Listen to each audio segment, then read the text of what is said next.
Sorry, apparently this stopped recording at some point. I just happened to look at it. So, are there any other customers that could be added to that Warren Township line? Is there, We would love the whole township to be watered, to be honest. that would help.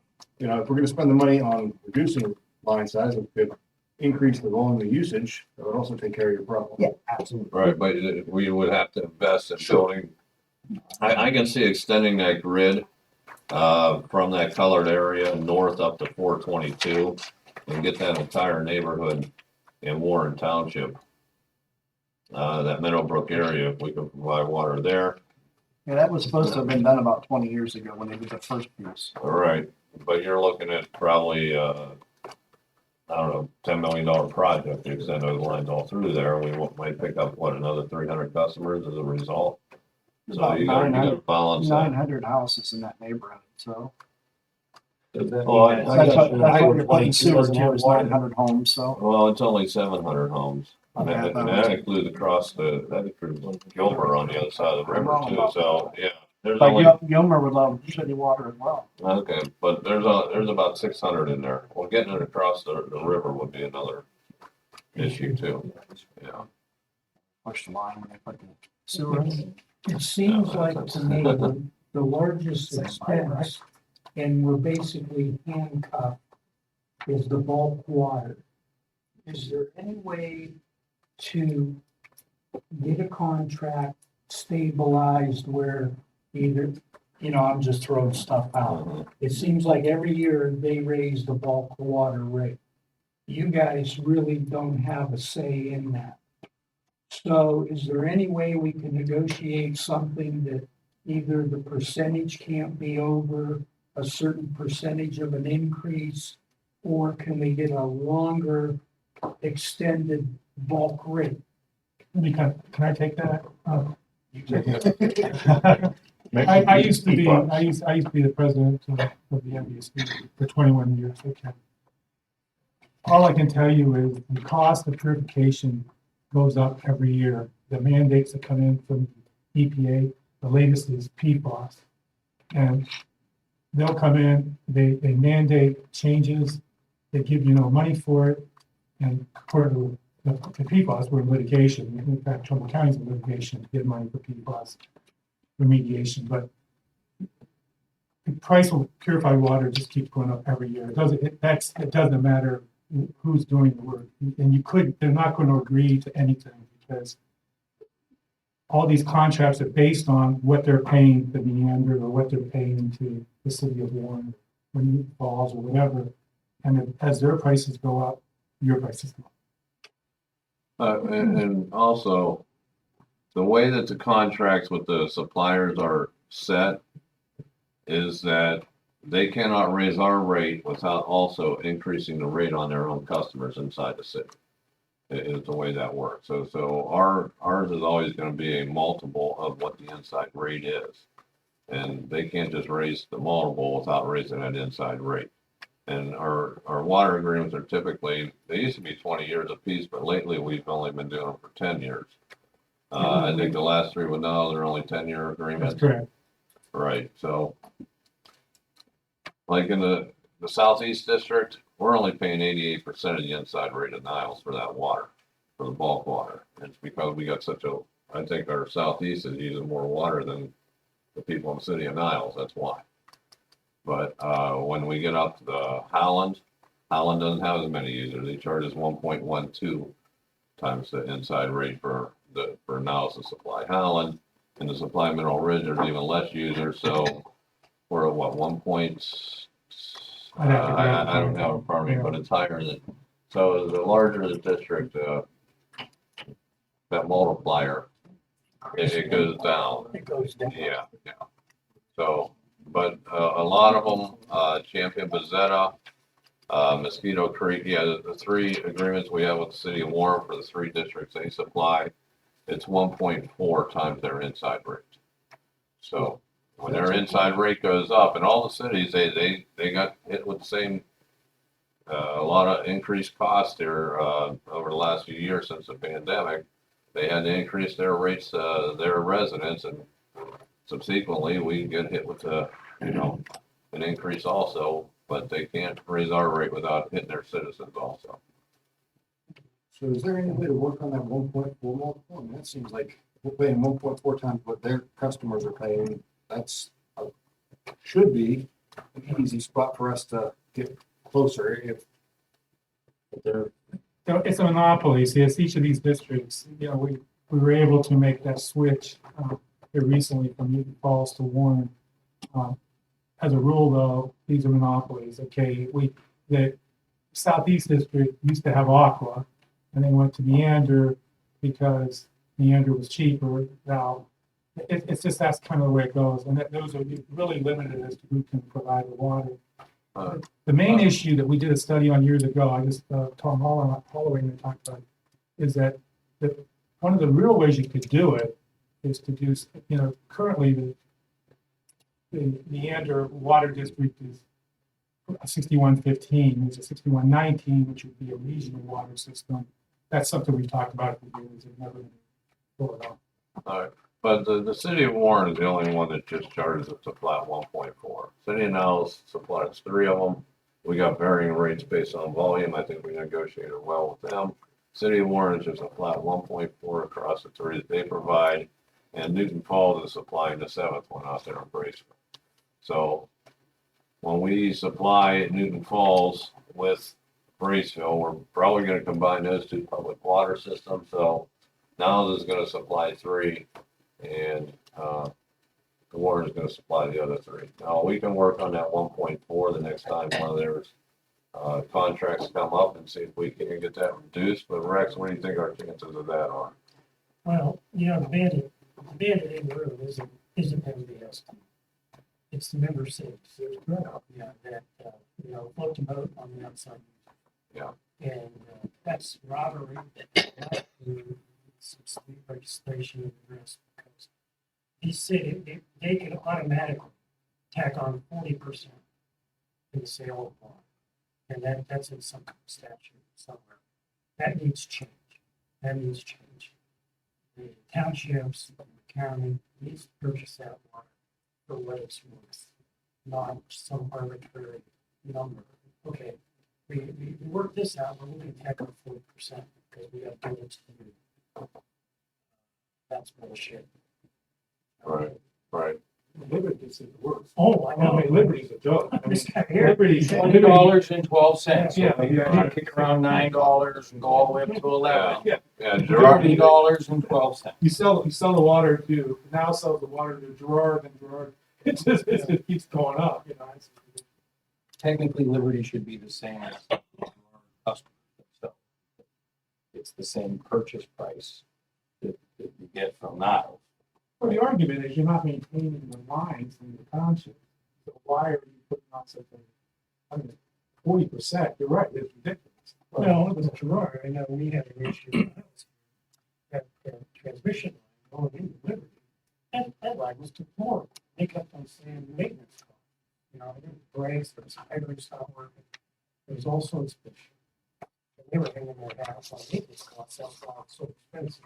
Well, not all Liberty. Some Liberty is provided by Youngstown, some Liberty is provided by, or some $11. So Gary or Bob, Niles supplies 3 districts at different rates. Can't they look at that as supplying Trumbull County and make that all one rate for all those 3 districts? Would that benefit? well, we kind of did that by financially combining our districts. So we could say that, take how much we bought, how much per gallon at this rate, how much this way, and we can come up with what's that combined rate. And yeah, so we've already corrected for that by financially combining the districts. I'm allowed to ask a couple questions. I'm not a board member, but,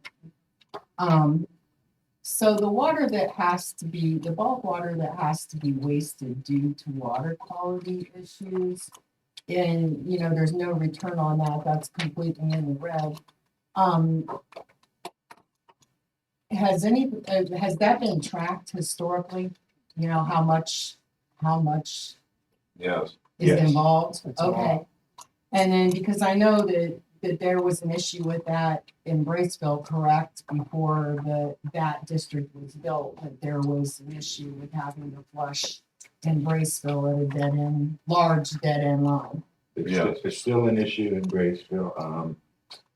We have to do something, well, started about 6 years ago. We have to do asset management. Came out about 6 years ago. And with the management, we have to report annually what's called the metrics. Okay. In fact, I submitted the metrics for 2024 this year. They wanted it by June, and I got it in ahead of time. And on Graceville, that one, they came back to me and they said, "Are you sure this is right?" Because I think one of them was 51%, and I said, "Yes, it is right," and that's due to flushing for water quality. So my question is, can water quality be addressed prior to flushing it? Is it possible to do, what kind of money is involved with doing something like that? Because the other concern that I have is when you change water sources, you talk about EPA regulations, that opens up that they want a whole lot of lead and copper sampling testing, and it has to do with changing to a different water source. And there's rules about that, about having to empty out the mains and introduce the new source of water. So I see a whole lot of added expenses just with, in addition to building a project, then post-project, that's what you have to look forward to, at least for a time period. And has that all been forecasted? What that's gonna cost? The additional lead and copper sampling and emptying out mains and then I have one other question and then I'll let you respond. It's my understanding, there's two different treatment processes for this Braceville line and Warren, the new water. There's chlorine, chloramines, so that raises a cause for concern because we already have water quality issues. So what's going to come with that? And it's my understanding that the plan is to add an additional chemical as a preventative. So I have high concern about water quality issues because in the entire 10 years that I've been the mayor, we have been fighting water quality issues. Even when West Farmington had its own treatment plant. That was a huge thing. So, and we've been through the, new water source, all the additional testing, and they've even amped that up bigly. So it's bigger than it used to be, the requirements. So my question is it, like I said, is that all forecasted? Is all taken into account? And most importantly, when there's a history, Newton Falls had a documented, proven history of water quality issues before that district was even built. Okay. So my question is, is there a way to address it at the source versus, dealing with all the water quality issues and all the waste of the bulk water? And is there a cost comparison there? I've heard I'm not knowledgeable in this. I've heard about like green filtration or something like that, where you try to address the quality at the source. And it seems to me that, it'd be worth figuring out what something like that costs, and instead of spending contingency money on, other build out projects, how about addressing the water quality issue at the get-go instead of after the fact? Because it sounds like it's very costly to me to address it after the fact for everyone involved. All right, Mayor, we do add chlorine to the flow, to go into your system after it comes out of Newton Falls, and we adjust that, and you're aware of that. We can't adjust the chlorine, try to add more, but if you add more, then you have more disinfectant byproducts, so it's a delicate balance. So we do try to improve our quality by adding chlorine to the water that we get out of Newton Falls. The same thing is going to hold true with the water coming out of the Champion system, when this is built, there's gonna be a chloramine boosting station built inside that pump station, where hopefully we can help with that water quality with the chloramines. But the chloramines, I mean, just by their nature, the shelf life of the chlorinated water is much more than just the pure chlorine. So we'll have great improvements in the water quality, and we are, as a matter of fact, we're being required by EPA to put this chloramine boosting station in there. And if you look at one of Bob's slides here, this bulk water purchase price history, right here, you can see right now, we're currently paying Newton Falls $9.10 per thousand for their bulk water. Go over into one of the ones in Warren Supplies, and they are only charging $5.96 per thousand. So you can see a bulk water savings there of 33%. I mean, that's significant. So as far as, you know, is it worth building that project? Just taking your bulk water rate from $9.10 down to $5.96, that in itself makes the project pay for itself. And you know, I regret to let you know that we are gonna have to have that switch over from the Newton Falls water to the Warren water, and it is gonna cause both the systems to have to waste some water as we make that transition. And there will be additional testing costs as well for how long and how many dollars for lead, copper, what have you.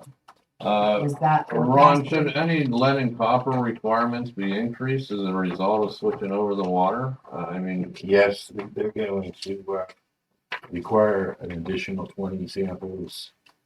I'm not sure if it's a year or every 6 months at this point. and it's because we switched water providers? Sources, yes. Okay, this has to do with that Flint, Michigan thing. This doesn't goes it? back to Flint, Okay. Michigan, because when you start switching suppliers and different things, you have to go. Everybody's scared. A lot of people went to jail on that. Okay, and EPA is going to be really watching us on this. So you know, we don't want to repeat of Flint, Michigan. So there's going to be extra testing on the lead and copper. At this point, I don't know how long. We are doing extra testing in all of the systems, 3 systems that are supplied from MVSD. That was because they added an additive to try to, it's called polyquitherphosphate. They added that to try to coat the lines so that it's like a lead reduction, so that lead doesn't seep back into the lines. Okay.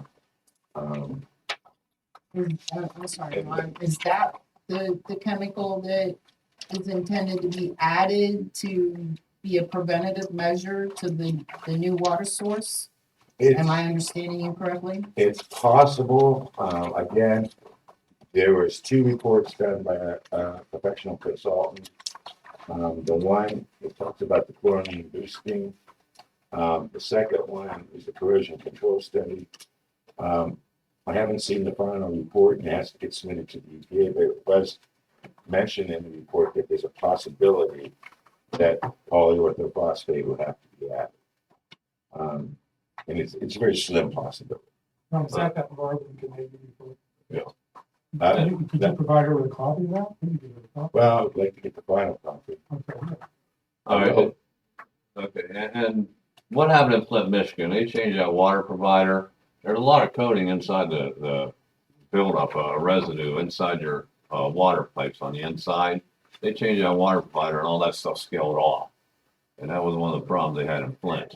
And they had lead pipes out there, and once that scale was gone off of that inside of that pipe, well, I wouldn't say they had all lead pipes, but any lead pipes that were in there, then that lead started leaching into that water again. So that's why the EPA is making us go to this polyorthophosphate. They don't want that. They want that scale to stay intact on the inside of the pipes. They don't want anything leaching in, even though we don't even have any lead pipes out there. There's some lead on some personal plumbing and homes, that sort of thing, but we don't even have any lead service connections anywhere in the county.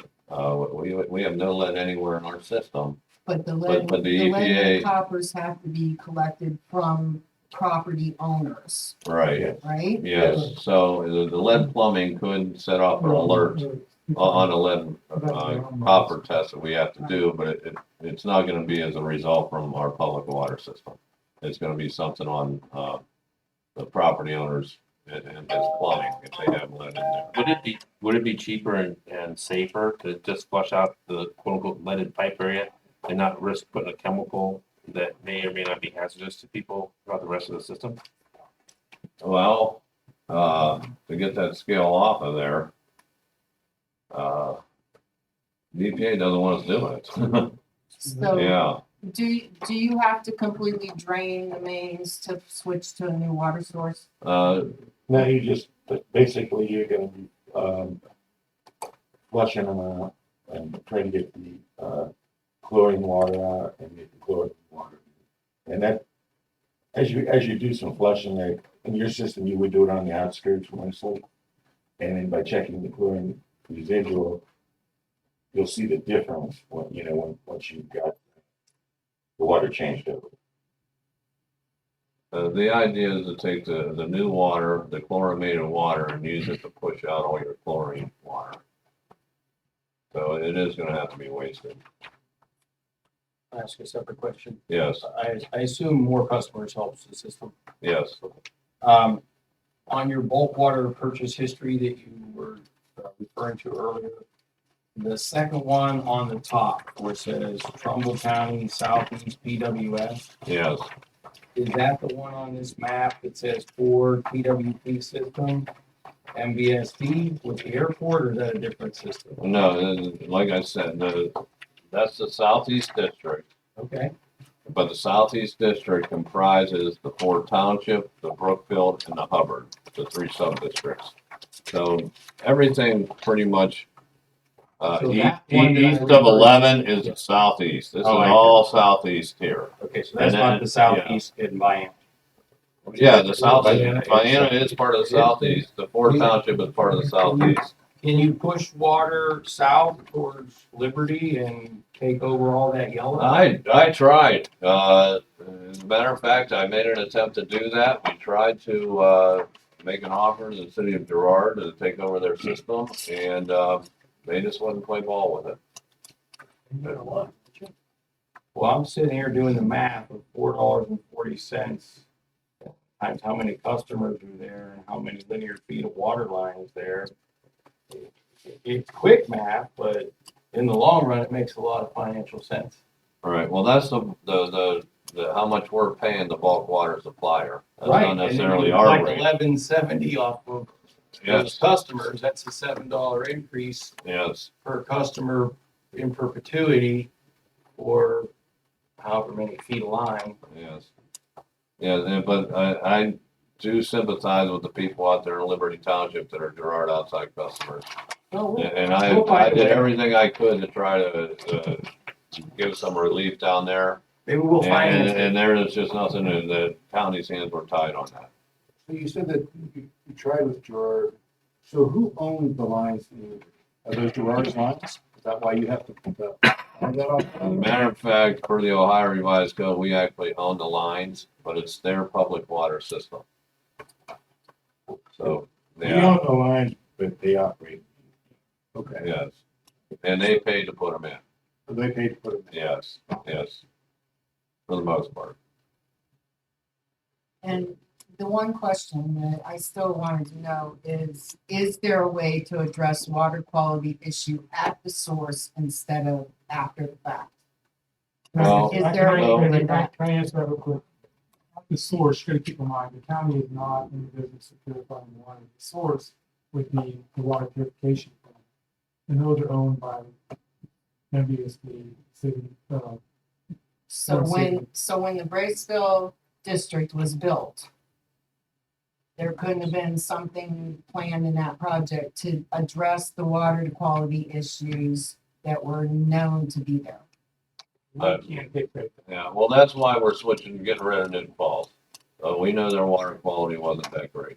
So they're gonna be cut out of the system. Are there Their water- valve's gonna be are there closed. water Quality issues with the new source? Are No, there the any- city of Warren is a much, higher quality source of water.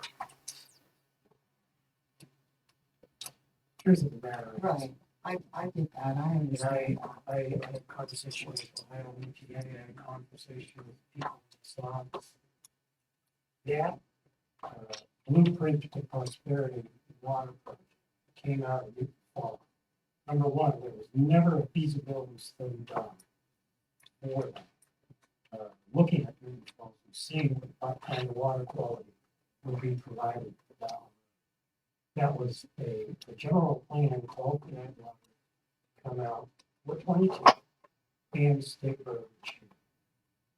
That's the way it was supposed to be done. And because that was not done, then we are seeing the issues we're seeing. Yeah. No question about it. I was on the phone with Ohio.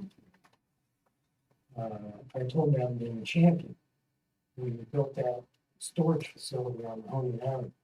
That was to aid in that system as the general plan called for. And also to aid pushing water out to Bristol and creating a loop back into West Farmington.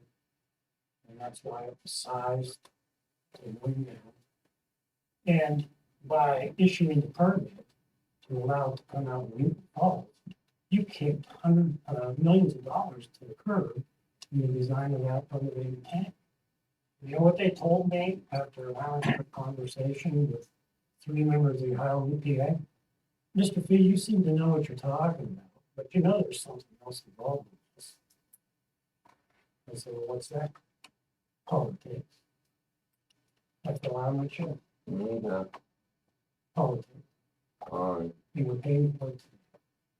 Well, we're correcting it now. And the EPA did give us $10.6 million I blame of you grant too, money to build this for thing out here, so. For approving the project. Yeah, yeah, but you have to remember, they gave us 75% principal forgiveness, so we're 10.6 million of grant funds to get that thing built out there. So it's pretty hard to, if they're gonna give you that kind of money, to stand up and say, oh, wait a second, we don't want it. Well, you know, they also the overseer of water projects, and it should be done correctly. Well, hindsight, we're not any better off with the water quality. I mean, and that was what we got directors, findings and orders for, and a conditional license to operate was because of our water quality issues, and that hasn't improved. Well, Mayor, you did benefit with the upgrade of your distribution system inside the village. That's right, and the amount that we're paying, when you don't have to invest any money in our system because you don't own it, we do all the maintenance, repairs, the upkeep, the billing, you name it. We pay you a bulk water bill. We even pay our portion of the mission system, what have you. You're not making out too bad with us for a customer because you don't do anything to maintain our distribution system at all. You send us a bulk water bill. So, yeah, we made out okay. You got a good grant because, you know, West Farmington was part of that project. Okay, I think we just to that. I think we should move on. The next item is bylaws. Now, it's on here and, let's see about I might, right, you mentioned that advisory. Not that, I know you want to move on, I just want to cover 2 other items that, okay, in the packet. So I provided everybody with this is basically our financial statements from 2018 to 2024. We don't even need to go through them, I'm just saying if anyone has any questions, you can either contact Rex or shoot me an email if you have any questions, but all the numbers in the presentation are supported by this. It's line by line, our financial. And then, And this is what goes to the state auditor. correct. And then today, Rex had asked me to kind of prepare where our balances were today. And what I did is, it's this paper, it says Water Fund 601 and Water RAF 488. So what we have is Fund 601 is our combined operating fund. And like I said, in the beginning of the year, it was 645,000, and today it's 127,000. You can see the changes. The April number went up quite a bit because we received a grant for the lead service line project that we've been working on. So they sent us some money, and then we'll use that money to pay back our 600 fund. So the money was kind of sent out the following month. So that's why you see two big numbers on there. And then the water RIF is our replacement improvement fund. Before we had $2 per account, it went up to $5 per account, starting on April 1st. And you can just see the balances. Basically, what we use the RIF for is improvements into the system. We do not use it for normal operating costs. So I just wanted to share that with what it was for. Sorry, Rex, we can move on. Okay, that's 601, does it reflect the first month or two with the increased rate? So I mean, everything, the 430 amount, the bills would have gone out April 15th. Right around. So it would have, April 30th would have the new rate going into effect. $5 per month per customer on the Yes, RI. on the RA. And it was changed. Hey Rex, I know it was late, but any discussion on combining or consolidating service areas, or is that nearly impossible? As far as the rate per thousand gallons. But we have all these water districts. Is there any plan on consolidating to maybe going from roughly 20-ish down to like 10-ish or something like that? Well, there's only 7 of them that are counties. Okay, 7 down to like 2 or 3 that might help save funds and make operations a little bit easier. The two we can look at consolidating is when we build this line out here on 305. Sure. We can, then They're they're all supplied by the same water source. We can combine all this into one public water system here. Okay. And the other one is down there, it's in your neck of the woods, that Warren Township. I mean, this, Township. Mosquito Creek Water District. If there's a way we can combine that with the Holland, then we can get rid of that one too. So there's 2 places where that's Alright. possible, where we can take it from 7 to 5. Okay. But that one between Mosquito Creek and Holland, I've been asking about that for years. There's a problem with pressure differentials, Okay. you know. And yeah, it's more difficult than just going out and turning a few valves. Okay. Sorry, Rick. Anything else, Tom? No, I'm good. Okay. You guys want to look at the bylaws? I'll give you a little history on these bylaws. As I said, I used to be at the Mahoning Valley Sanitary District, and back in 1998, they passed the Lucas Bill, which required an advisory. Okay, and the advisory committee is made up of all the end users of NBSC water, so the customers are on this advisory committee, and the way rates are approved at the NBSC, you have the directors, we approve, the vote to approve the new rates, but they have to go to the court of jurisdiction, and the court of jurisdiction has final say. There's a judge from Mahoning County, and a judge from Trumbull County, who sit on the court of jurisdiction, and they have to approve any increase in rates. And before you could take the proposed increase to the court of jurisdiction, you have to go to the advisory committee, okay, to at least give them input and explain to them why you're increasing the rates. So I thought that was very similar to what we were doing here. So I thought these bylaws would be perfect, okay? So I basically took the bylaws from the NBSD, I sent them over to the prosecutor's office. Bill D'Angelo and I went through it, made a couple of tweaks. And this is pretty much, there's something, not exact, but it's pretty similar. Because they meet on a quarterly basis, I believe. What are you guys meeting now? You're on that committee. Advisory committee MVSDs, it's about every 6 months. It used to be more, it started out almost every, It used to be quarterly, but now Yeah. they've tuned it back a little bit. but this is basically, it lays out, because we are a public body. Now, the commissioners are gonna have to approve these bylaws. I wish they had done it prior to the meeting, but I would advise you to go ahead and have a resolution after everybody has reviewed the bylaws and is agreeable with them to pass on. And I think you could go ahead tonight, on the 22nd, because the commissioners have already, appointed you as the chairman. But I think everybody should take a look at these bylaws. If there's any questions they have, I'll be able to answer them. They've worked really well at the MVSD with their advisory committee. And, I really would encourage members of this committee to talk to members of the advisory committee, because each of your townships probably have representatives on that advisory. And they can talk to you about what happens over at the end. But it's, I take a look at them and, Okay. Okay, I don't think we'll have the answer to money, but we're seeing.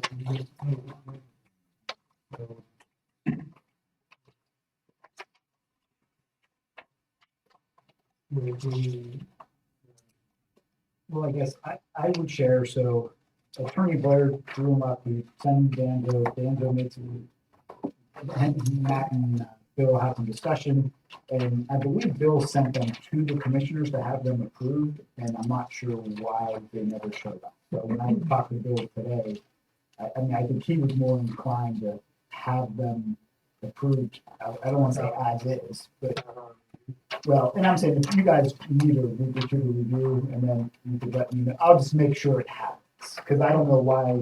I really, if you guys have a little bit of time, let me explain something about bylaws. Okay? Bylaws can be changed anytime you want to, okay? But you guys have to have the next meeting, so to speak. So I would advise you to, you could vote, review these bylaws, vote on them tonight, with the understanding that you can amend them and change them however you want to. But this at least gives you a mechanism to schedule the next meeting. Which quarter of the meeting provision will have to be quarterly. That's correct, yeah.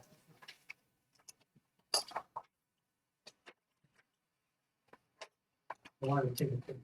Yeah. Look at it, and ask questions. Where? You're going through it, you guys are a public body, and you have to have, you have to go through the public notice.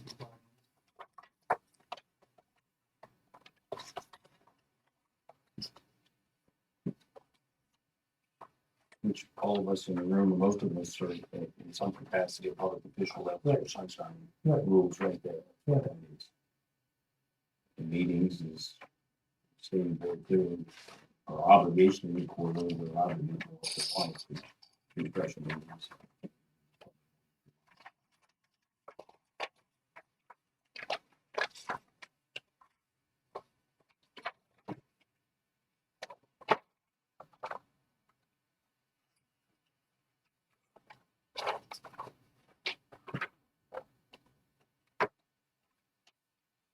And bylaws can go, you can go with technical bylaws, with cumbersome. I can tell you, I've been doing practicing law since 1984. And I will tell you that in my history, I would always go with the general bylaws, like with much latitude as possible. Otherwise, you'd be like the Trumbull County Reporting Party, where they're constantly Fighting over which bylaw which goes on. bylaw they violate. At least we have a sense.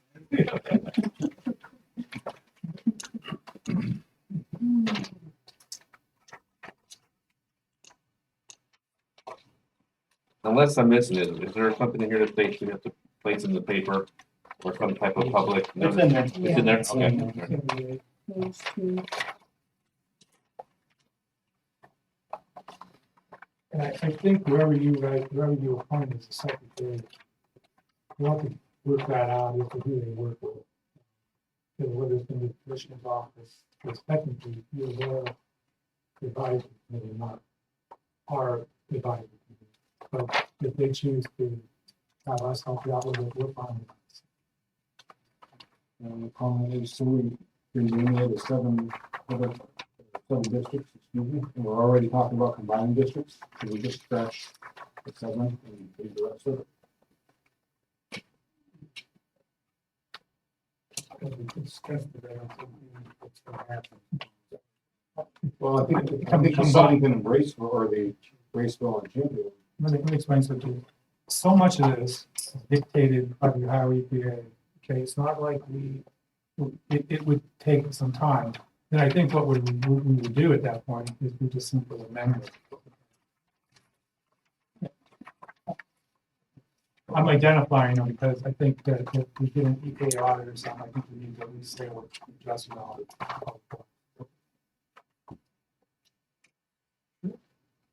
I know we don't have a secretary, I was just asking, I've had a chance to review them. If there's no questions, I don't see any questions on the table, I would move to pass the bylaws. And second. I would say. If an attorney says they're good, yeah, the Three of them. That's it. Angelo, Blair. I'll second. Any discussion? That was the- I have,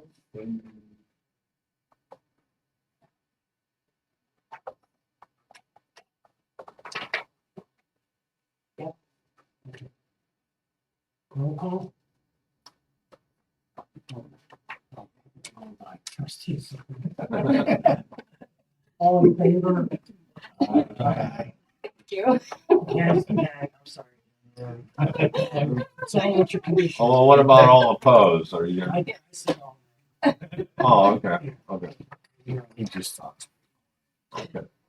All in favor, correct? Yeah.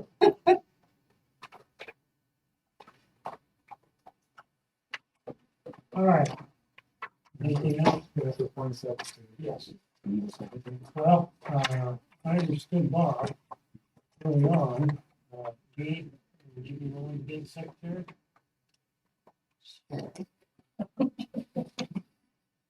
So, we, all in favor, say aye. Aye. Against, nay.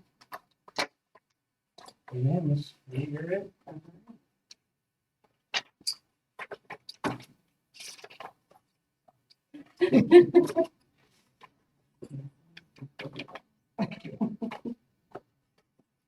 And then I'll be in touch with you. Agenda. No, I'll send it. Yeah. I'll probably just call you. Okay. Moving forward. If, new business, set the advisory panel meeting schedule. I know I meeting with Bob and Gary prior to this. Thank all for the meeting. Nice, of course, for the bylaw, always for the special meeting. If needed, so, that's okay. What do we need? My only comment would be December might be kind of tough. You know, depending on how close it is to the holiday, and the weather should not be a major factor, but it just be the holiday to be concerned about.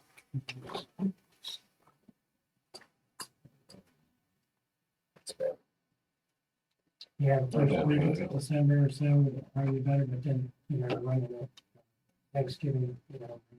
It's a bad time of the year period, I understand. We'll keep it at that, and I don't know if there's issues. Running to go. All right. Would you want to establish like fourth Thursday of the month, except for December? Or something, because, I mean, today is the fourth Thursday. We're just saying it would be the fourth Thursday of those months, or do you want to say like? Thursday, week for everybody? You're pretty good attendance tonight. From everybody's email, this was the best day. Thursday was the day that most. Yeah, we could do third Thursday. Third Thursday, from the County Township Association. Works now. Fourth Thursday? Okay. All right, fourth Thursday in December is Christmas. Yeah. We'll all be all wearing our red suits. It's not- Rex already started on the mustache and beard, so he's not gonna start on it. Yeah, why don't we do that second Thursday? That sounds good.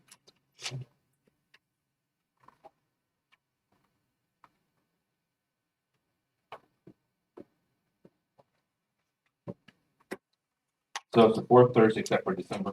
Is that what? Okay. Yeah, so the meeting will be the fourth Thursday in June, September, and March, and it will be the second Thursday in December. Is that accurate? Need a motion to accept those dates? All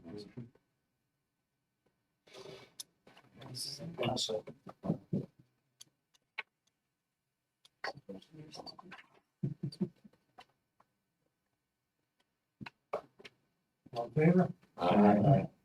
Opposed? Motion passed. And we're going to keep it 6 o'clock here. The old house. Except for December. But for you, it's always the fifth Thursday.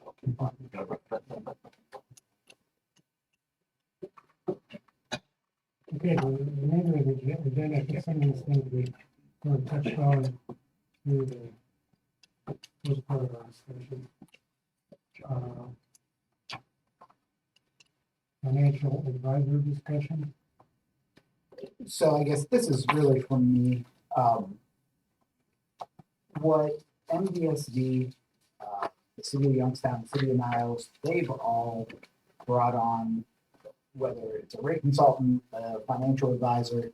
And what I would like to ask the board at this time is for me to be able to go out and maybe get some requests for proposals about having a third party. There's PFM, Performance Financial, or public financial management out of Cleveland. And basically, this kind of touches on the next one, and we are at the beginning.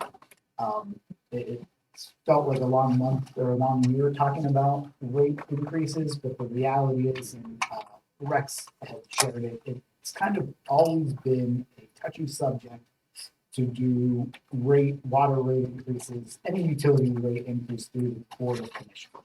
It's always somebody's election. It's always a reason not to do it. In the end, we are a public utility. So what I want to do is, I think this board is great. We need to have transparency on what our rate should be. And the calculations that Gary and I did, if you go back to the very first meeting in in January, when I approached the board about raising rates, I said I wanted $12.50, and I wanted to bring a financial advisor on board because the $12.50 rate is kind of what I thought could get us through this year. And I really wanted it to happen relatively early in the year, and the can got kicked down the road, and we got 11.75, which we'll survive with. But we know that the city of Niles is going to raise, or not city of Niles, we know that the city of Youngstown is going to raise rates. I've talked to the former city manager in Townbull, what they want to raise rates. We're going to try to get them off of our system, but I think there are going to be more bulk water increases in the future, and I would want a third party to apprise this room, and not just us, but I think it should be.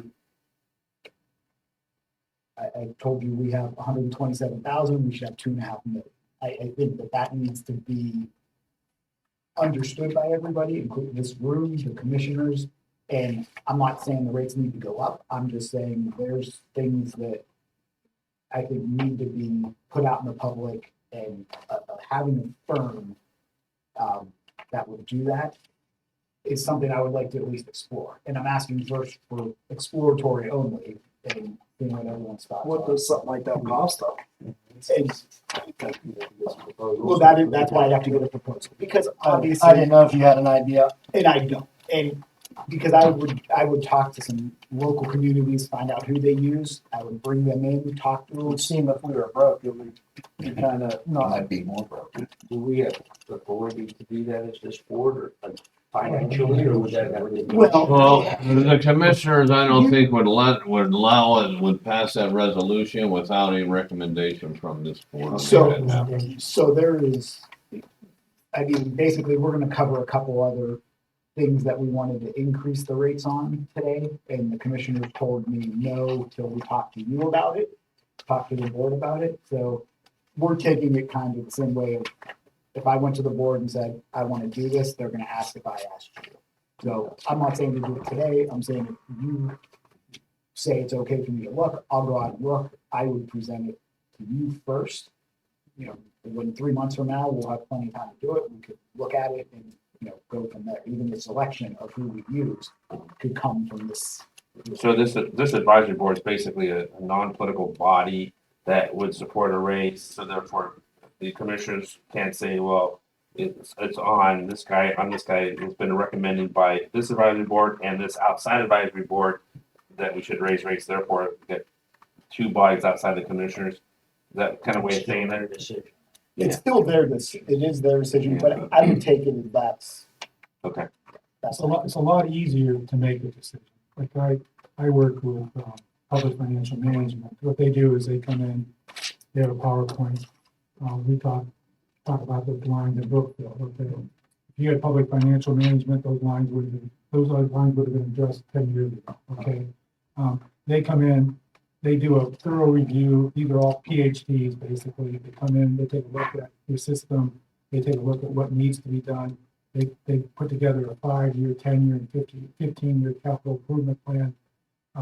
Then they lay it all out. They'll have like a lot of items that have to be addressed. Then they'll have some optional things, and that's what's great with the advisor. The optional things, you get to sit and look at them. Maybe you want them, maybe you don't, but they're gonna spell out to you the things you do have to address. Like right now, I can tell you because I'm involved in litigation. PFAS, okay, PFAS, there's a big settlement coming in, but that's going to increase the price of water purification because we have to take PFAS out of the water. Okay, it's a contaminant that we've identified, and it's in all of the public water systems for the most part. Okay, and so they're going to have to put in additional equipment. So that's all factored in by this rate consultant as to what these prices are going to be and what's going to happen in the future. And so that gives you a lot of cover because you have these people get up, they tell you this is what you need. And so it's not somebody like from the inside saying, we're trying to get this. And they're also going to tell you, okay, this is what your chief engineers pay. This is what 5 other chief engineers are paid. This is what these other positions should be paid and that type of thing. So it gives you a lot of that. Okay. And at the end of the day, the commissioners don't have to accept their recommendations, but at least at that point, I think you're in a position where you're intelligently making some decisions. No, I agree with you, Matt. I mean, an advisory board outside of this room, outside of the county commissioners is smart. I mean, I'm not saying myself as a podiatrist or Bob as a tree cutter know everything about water because we don't. And I don't have the time to investigate it. If I have a group of people who do that for a living, you know, that's independent of Trumbull County politics, I agree 100% with you. That's the way to go. Now, the question is how much this group costs. If it's going to cost $25,000, it's probably worth it. If it's $250,000, then probably we'll take a hike, you know, so that's my personal opinion. Let them find out the cost. If it's well within their means, I'll support it. I have no problem with that. MVSD is not compliant on two things. The PFAS, which are forever chemicals, and for micro plastics are the two. But in the last 5-6 years, the levels keep changing, up and down and all around.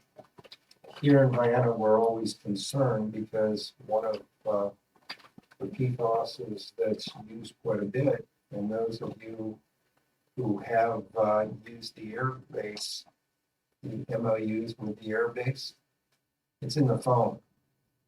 So when they've, got the plane out by 1-3 there, and have been spraying that plane for, what, 40, 50, 60 years. They've been spraying it with, forever chemicals. But it's not just in foam. Fireproof gloves, materials, it's in all kinds of things. We're all exposed constantly. There was just some research that came out on microplastics that not all of us, but some of us have a teaspoon of microplastics in our brain. Who decided that? I don't know. Some doctors researched it, but there's not a lot we can do about it. Warren's water was not as bad as MBSD's though. And I've been trying to bite my tongue and wait till the end, so I'll go back and do that. If I recall, this came up when we were all together. One of the talking points was to get a consultant to look before the increase came. However, the timeliness of that increase was more important than to have a consultant. Yeah. So what you're alluding to is down the road, we're gonna have another rate increase. Don't know when, but definitely sooner than later. So having this information ahead of time would be the proper way to do this. Yeah, so you can make a It'll more just- informed it'll decision. justify it. Full agreement. And one major thing that we haven't really touched on is, so MBSD, which supplies Niles, which supplies Youngstown, which ultimately supply us. If everybody saw in the paper, their dam project that they had engineers' estimates of $52-53 million came in at $106 million. And they're basically, that's what the cost will be. No, that won't be the cost. I'm working with them on it, so no, that won't be the cost. Which, It'll be higher than the estimate. but it could put that burden, NBSD would raise their rates to Niles, Niles would raise their rates to Yeah. us. And so I would like to be prepared and if it happens 2 years from now, that's when. Exactly. But if the way the county's operated, since we passed the rates in 2011 and then we passed it in 2025, I don't think that's a sustainable model. And I would much rather it be small incremental, we need to raise it 11 cents this year. And that's kind of the model that the city of Niles has adopted. And I'm not saying that we need to raise it. Maybe they're gonna come in and they're gonna tell us, hey, you know what, you need to change this and you're too high. And you need to lower. I mean, that's probably not the case, but I would rather have those discussions ahead of not me going, I'm gonna run out of money in May. And what are you gonna do? I don't want, we shouldn't be, change doesn't happen. It's on a finger point, though. I want to point out something. They did do a rate study. That they gave the results to the commission. Nothing happened with it. That's the problem. And so I think that going forward, if you had a financial advisor, you would take that financial advisor to the meeting, and I think that would have a little Spell bit. it out. Yeah, Yes. spell it out. Well, eliminate the need for the rate studies. Yeah, you're right. The financial advisor, he's continuing rate study basically, is what he's doing. Yeah, I don't know. I think it's still a rate study.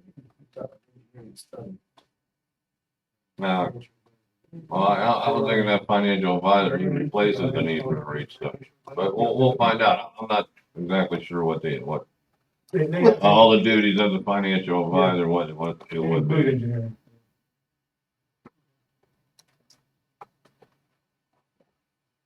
Another thing that was, as far as I know, the right commissioners haven't heard anything about it. Saw it by the state. You guys heard anything about that? I mean, they requested a performance audit be done of the sanitary engineer water department. we were all for it, we're all going to do whatever they need us to do, but I have not heard them ask me to do anything on their behalf, and I don't, I don't know if they've done something or not. you know, I'll contact them. I've been through Tuesday before, so. Okay, I mean, the problem getting to that stuff is that some of the stuff you don't have control over. What they do is they compare you to other, you know, other water providers and other, some of the stuff you can control, some of it you can't. For the cost, I would say $2,800. For a state performance rate? I mean, and that's just, I mean, I've heard two, I've heard low, I've heard high. Okay, listen, I mean, I've never seen the county audit of the department of the county, of the water department. I've never seen the water section of the department of the county. All of the performance audits I've seen is the city of Mao. They did a performance, and then the mayor of Mao is in the fourth prison. Okay. They did a performance audit of the MVSD, and one of the directors ended up in jail. Okay. That's actually what happened. That's how I got appointed to come in with the MVSD. But I've never seen one just a micro performance audit. Okay. Yeah. I'm not, obviously they can do it. Okay, So do we need a motion for him to pursue the advisory committee development or advisory company, or, you know, their terminology might be? what do you say? I mean, it's something that's sanitary engineering. Just getting, you're just getting a proposal and cost. Yeah, Didn't you say the commissioner were looking for that? well, I'm saying if I went to them without coming, they're gonna tell me, I mean, so everybody would make a motion in a second to tell us to go out, and then all I would do is bring the proposals here Yeah. first. Yeah, because Bill was saying that the commissioners were asking for it, so I'm just saying that we need, I would think you would need some type of vote to get them started, that's all I'm saying. yeah, the commissioners can look at the minutes of the meeting and say, oh, yeah, the advisory committee's on board with that. A recommendation. Need a motion for recommendation, sanitary engineers pursuing proposals for a financial advisor for the water districts. So moved. So Financial advisor, is that what we were looking for? Did we talk about financial advisor? Did we talk about?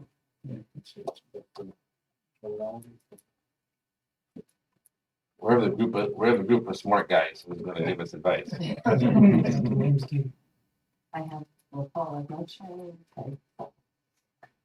those in favor, opposed? Motion passed.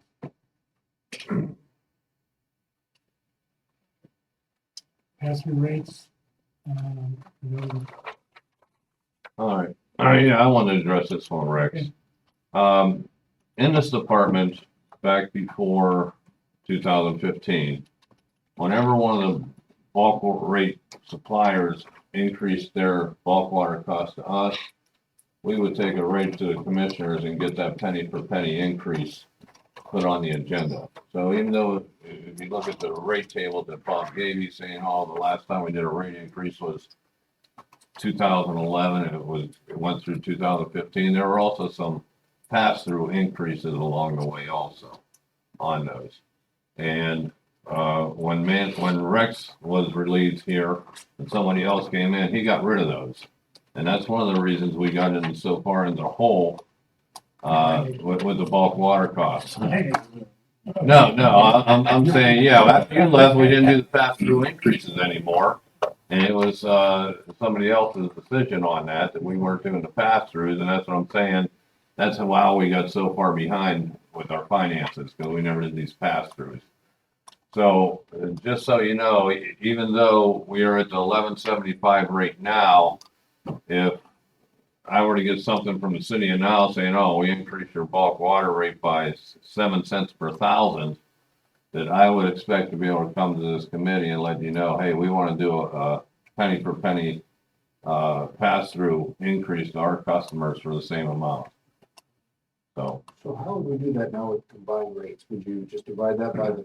yeah, we will take a proportion. If it's only, let's say, a bulk water rate increase of one of the little smaller ones, let's say it's 10 cents a thousand there, we may only have to increase it over the entire district by a penny.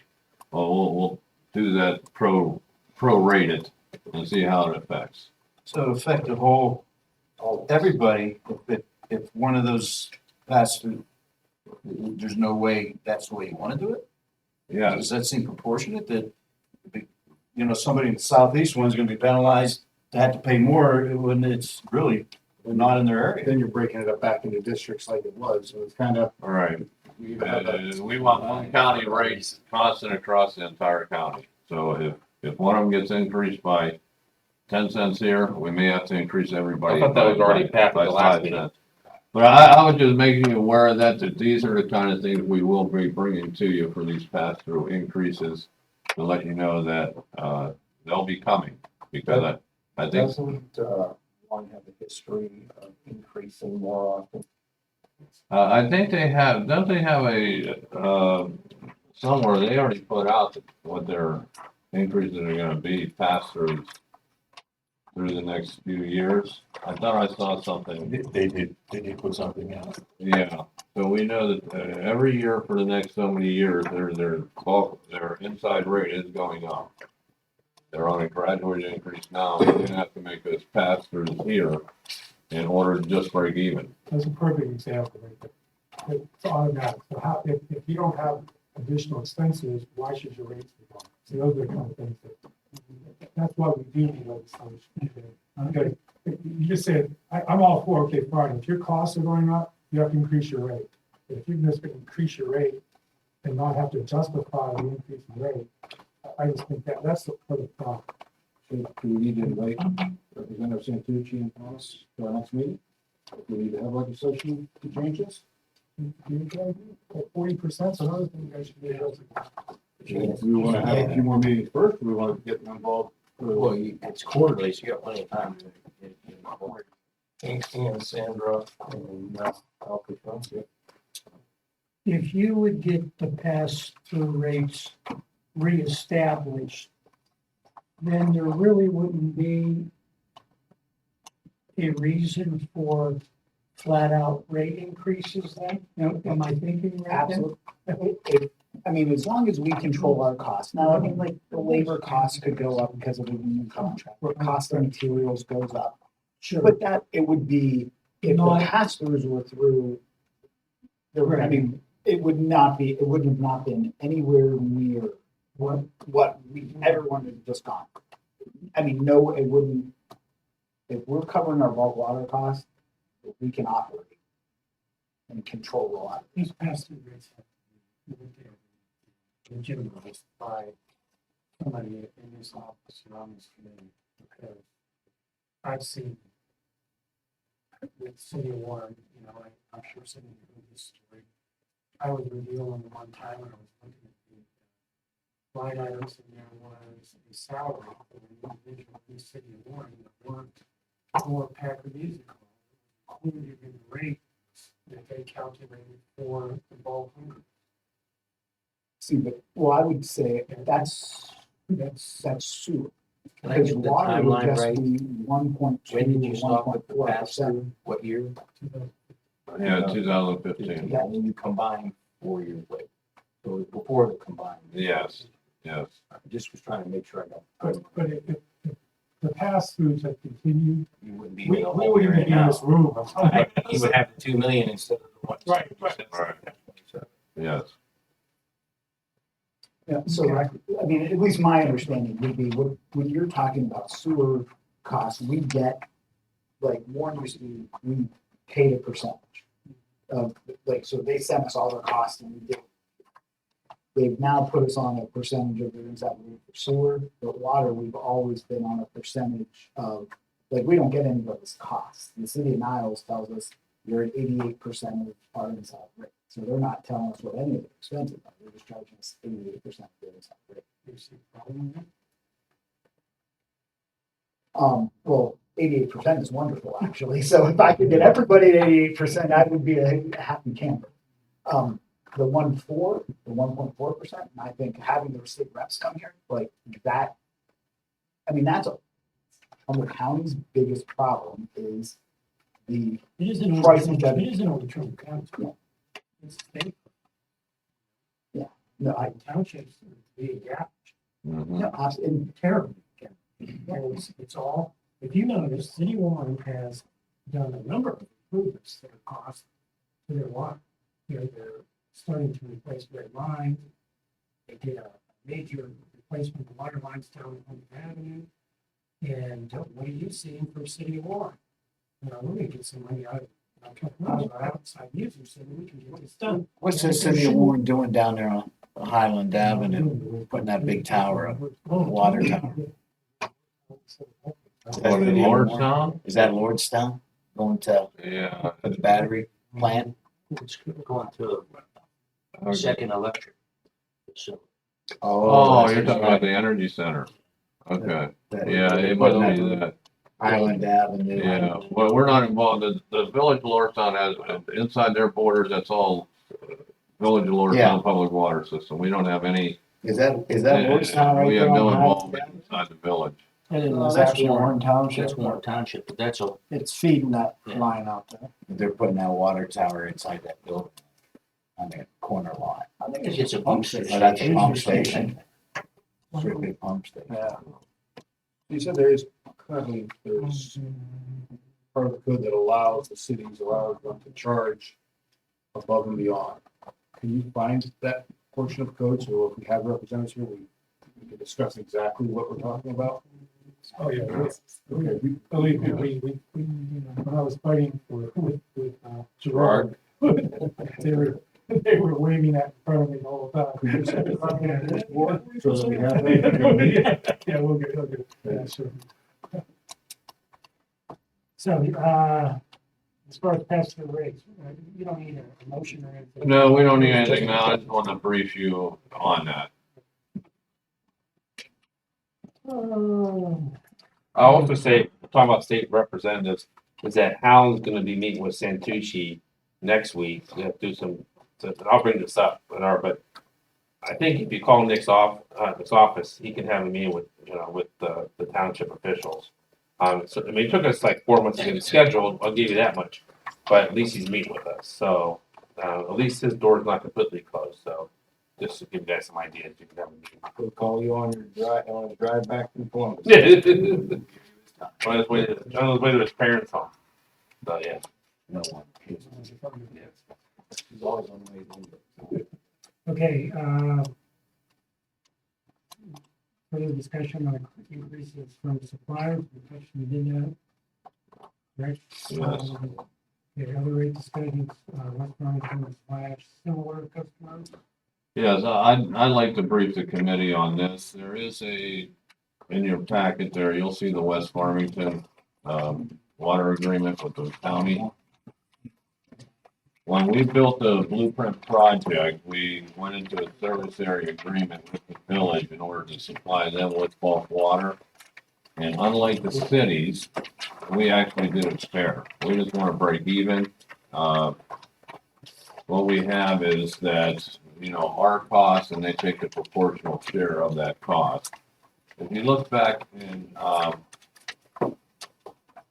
Exhibit B, the first graph after the map, the first spreadsheet there. Every year, the rate to the village of West Farmington is to be adjusted based on the prior year's, cost. And you can see that 1283 that was circled, that is the current rate for the village of West Farmington. And we just initially put that on. But since that time, that rate needs to be adjusted. And normally I wouldn't need the committee, we don't need the commissioners for this. To just go ahead and make the calculation, make the adjustment in accordance with agreement. But it's tied to this other resolution that you see here. It's in your packet. And this is to adjust the water rate schedule for the Braceville customers that are not subject to the monthly capital charge. All we have out in Braceville is just your regular residential or user out there. They pay $11.75 per thousand, but they all get hit with a capital charge of a little over $20 per month. And that's to pay back the debt of the project. Now, when the village came into our agreement, they didn't want to pay toward the debt that way. They wanted us to mix that debt into the rate. They didn't want to have pay 20 something bucks per connection inside the village. So anyway, that's why this rate needs adjusted here, but it also affects that we're gonna need a rate increase on the commissioner's agenda for the other large customers out there. Because I have 4 other customers that get the same rate as West Farmington.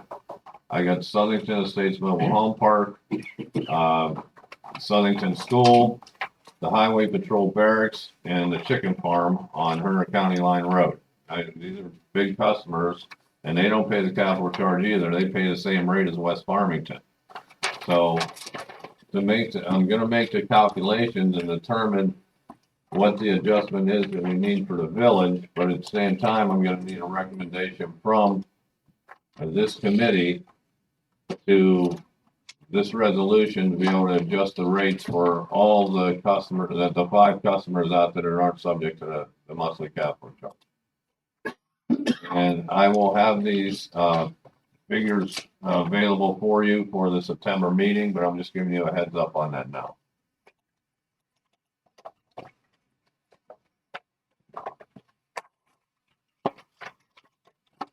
What was the reason for the exemption the first time? What's that? What was the reasoning for the exemption on the first time? Because they're just big customers, or What's the exemption? What do you mean? that they didn't have to pay that? That they don't pay the capital charge? They just, if it was a capital charge, we would have told the village, okay, you got, what's the number of customers in there? The village, we said they had about 300 customers times $20 a month. We would have said, okay, your bulk water bill is gonna start at $6,000 per month, flat fee, and then they would be at the rate of the district. They didn't want to do it that way. They said, no, we want it based on how many gallons do we use, instead of having this flat monthly capital charge and then the consumption on top of it. They wanted it blended together.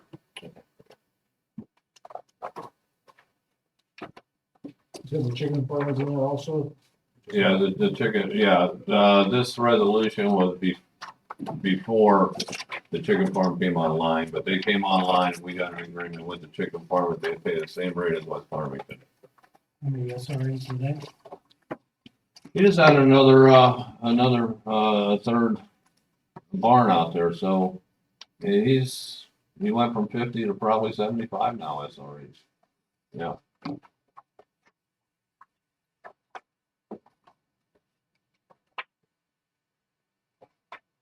And basically, I use SREs in that chart that you see there, Rex.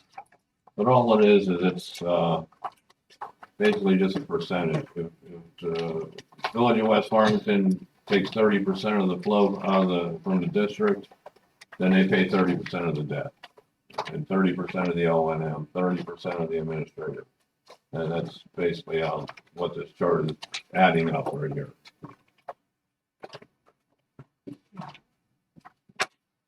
What, do you think we need to meet sooner than September? I mean, it seems like a lot of stuff needs to be done in a very short time. Bob, what do you think? It's what the committee decides. Okay. Well, the longer you put it off, the longer, Well, it's gonna take to get going. yeah. Well, we have that issue, and then I'm gonna let Bob talk about these other things that are on here. Our permit fees, our fire line fees, and our hydrant meters. Bob, you wanna talk? So if you guys wanna meet, Well, I'm just saying, there's a lot here, and if anybody in this room thinks that these rates are ever going down again, they might as well not come back, but I do be in touch with Jerry and see how far along you are with the categorization that you put on. And, if we can get it down soon, we can just call a special meeting. me, because, I don't know. okay, September's a long time away. all right, Like we're on vacation and like we don't care. okay. All right, but I think, Bob may ask you about these permits and the next three items for a resolution tonight on all three of them. I think they're ready to go to the commissioners. I know on the permits, we already took them to the commissioners and they turned it down. And, they said, no, wait till your committee gives us a recommendation on it. So Bob, you wanna brief them on the permits? This is just past the hot potato. Ron, our water superintendent, actually prepares the permit prices. And what permits are is when, new home construction, is people come in here and they literally buy a meter from us and the meter costs have gone up. The last time we increased meter prices was in 2022. So what happened was on April 16th, I took 3 agenda items to the commissioners and they basically said, bring all 3 of them to this panel first. So we're just gonna talk to you. Oh, it was it was at the workshop. I had it dated, I viewed the commissioners meeting. It was on Tuesday where they told me to pull it off the agenda and talk about it. And if I may. Absolutely. Okay. If you have YouTube, you can go on Trumbull County Commissioners. Look for the workshops. This workshop was April 15th, and you can do away with a lot of the junk and go straight to 10:57. That's minutes into the meeting, and it will give you everything the Bob's about to tell us. You just pull it off and play. Yeah. All right, well, basically, what Bob gave you here, these 2025 costs, this is what we want to increase our permit fees to. And basically, our cost, when you look at this chart, the lower number is if we do not have to install a curb box for the property. If there's a curb box already there, then really we only have to charge them for the meter, but sometimes they need a meter pit. If we have to put a curb box in, then that's the charge that you'll see on the right. That's where it says 3/4 inch tap needed. And, okay, when we have to go put that curb box in, you can see how that price goes up. Okay, and it changes with the size of the meter. Okay, and if a house is 200 feet or more away from the curb box, we want a meter pit in that front yard. Instead of just letting it run up to the house and have a meter inside. We need a meter pit outside in certain conditions. We can't have the risk of there's a break between that curb box and that meter and we're losing water and nobody knows it's there. So ideally, everybody would want their meter pits outside, but if the house is close enough to the road, we let it slide and just leave the meter inside. So that's why you'll see the different prices here. If they a meter inside the house is a small one. If they need a curb box, it gets higher. But if they need a meter pit, it goes up significantly also, because those meter pits are expensive. We have to get those installed. Now, Ron Watson here, our water superintendent, if you look at the next sheet, you can see what our 2022 permit fees were.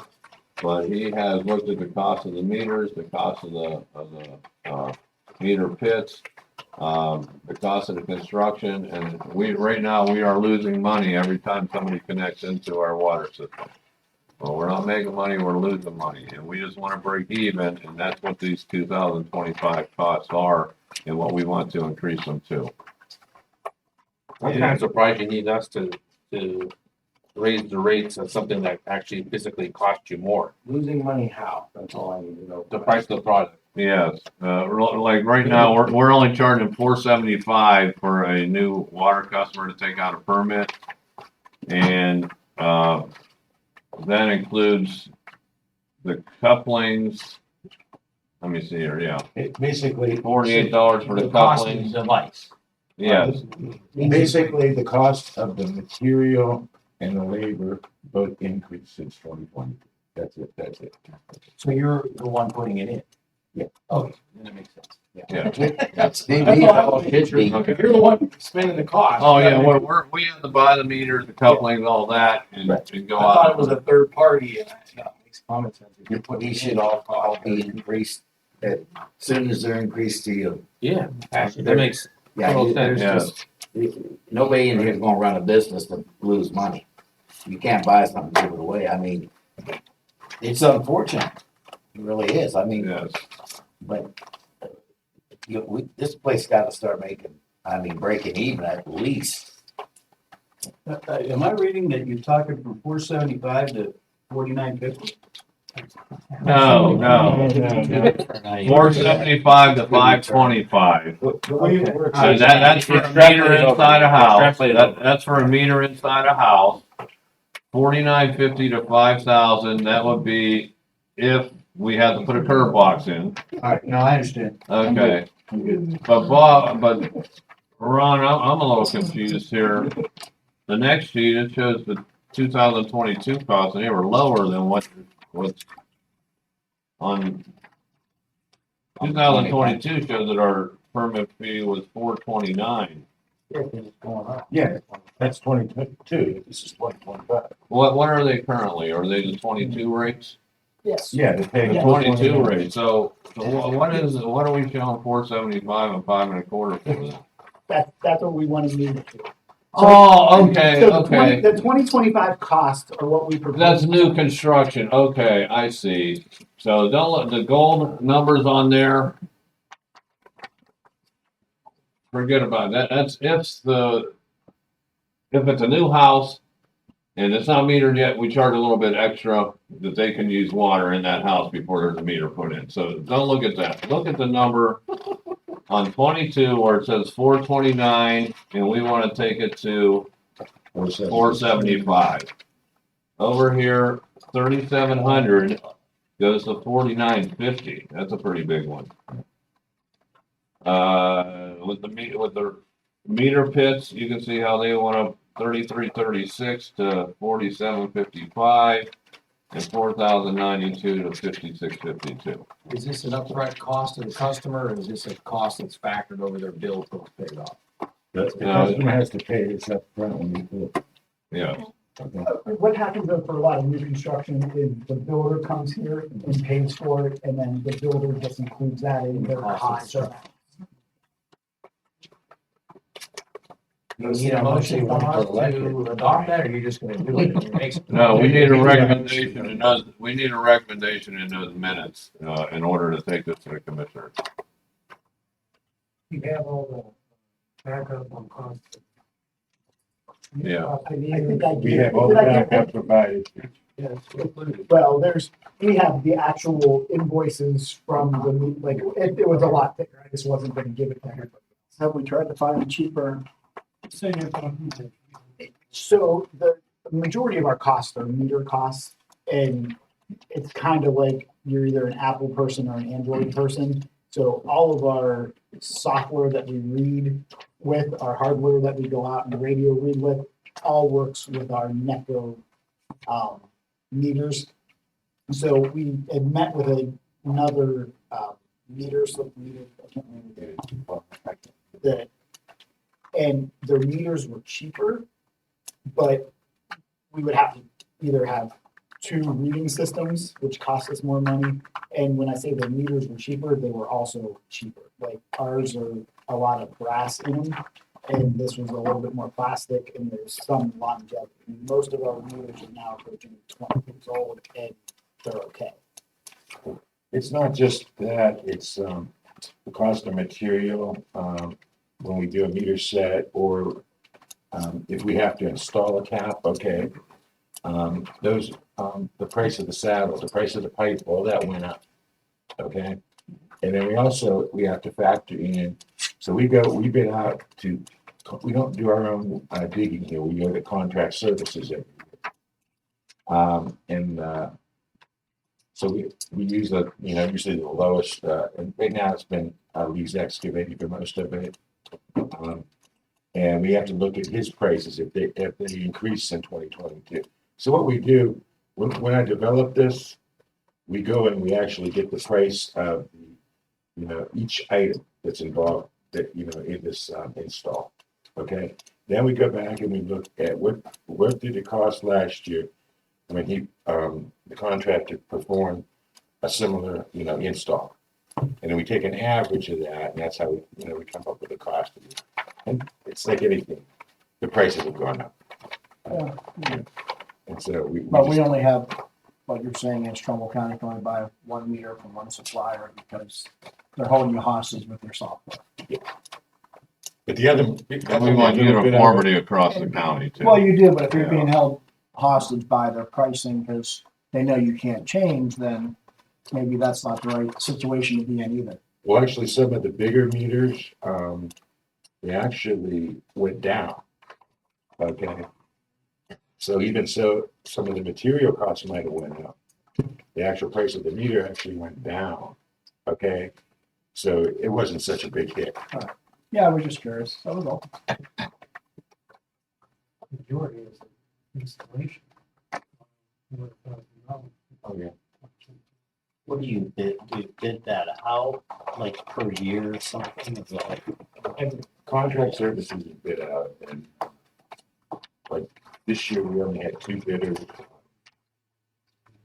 Another one we had to go out was. And the way contract services is, you don't award a low bidder. You accept all bids. And if we do call them out, hey, these are your rates and we're gonna pay you, what's in this, what's here. We pay this much for a dump truck for this many hours. We pay this much for a backhoe. This much for a 2-man crew, this much for a 3-man crew per hour, That's how it's set up. Like, Lee's Excavating isn't gonna be able to do the same work if we got a big emergency and we need somebody like Torilla. We gotta call Torilla for that, and his rates are gonna be higher for those items that are in that thing. But usually it's Lee who we called. He has experience with us for decades now. And if you look at his unit prices for the work, it's always, I can pretty much say it's always lower than everybody else. But anybody in the country can get on our list, and if we call you out, we will. But Lee is really the only one that shows enough interest. If somebody else comes out at the same size as Lee, they have to accept Lee's prices. So if you have ABC Excavating, then I'm gonna make the number up $100, and Lee's charging $100, or Lee charges 95, they have to take the 95 because that's the previous quote. No, they just hold to whatever their unit prices were that they gave us in that bid. Okay, Yeah. But if their prices are higher, they know we're probably not calling them. gotcha. well, have you had any shoddy workers, excavators, that you quit using like they did? Yes.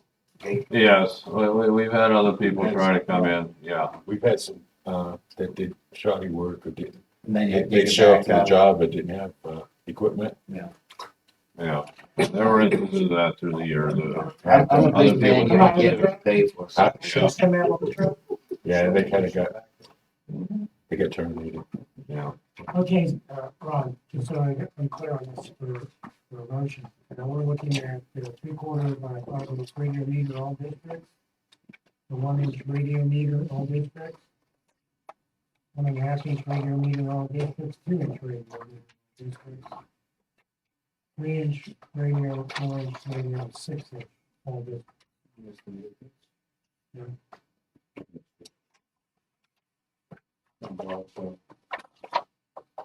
No, it's not. Well, you did a.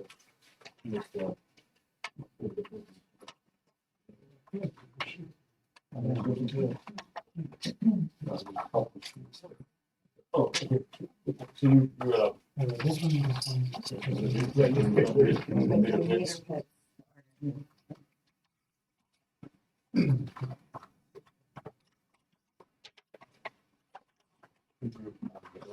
Except all of us proposed. You don't get away with it. Yeah, yes, I would say. I just keep it all together. Okay. So we need a motion to approve the submittal of the commissioners for approval. We go 3/4 inch by 5/8 radio meter, all districts, 1 inch radio meter, all districts.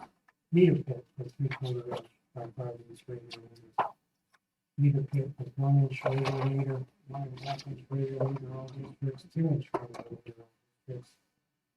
Meter pit with 1.5 inch radio meter, meter pit 2 inch radio meter. 3 inch radio meter, all districts, 4 inch, all districts, 6 inch. All districts. And 1 inch meter pit is 3/4 inch meter. Pit. You have a motion?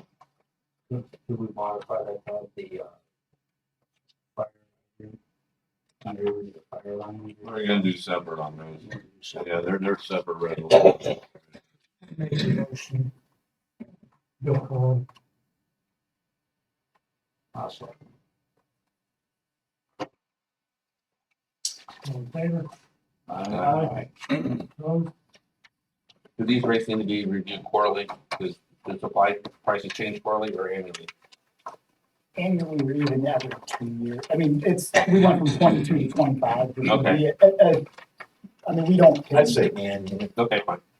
Well, Bob, when do you think you're gonna go to the commissioners meeting on that? And I have to ask Rex if, someone should be there with him from the, Yeah, I can do that. then. Because, It won't be next week because we're past that.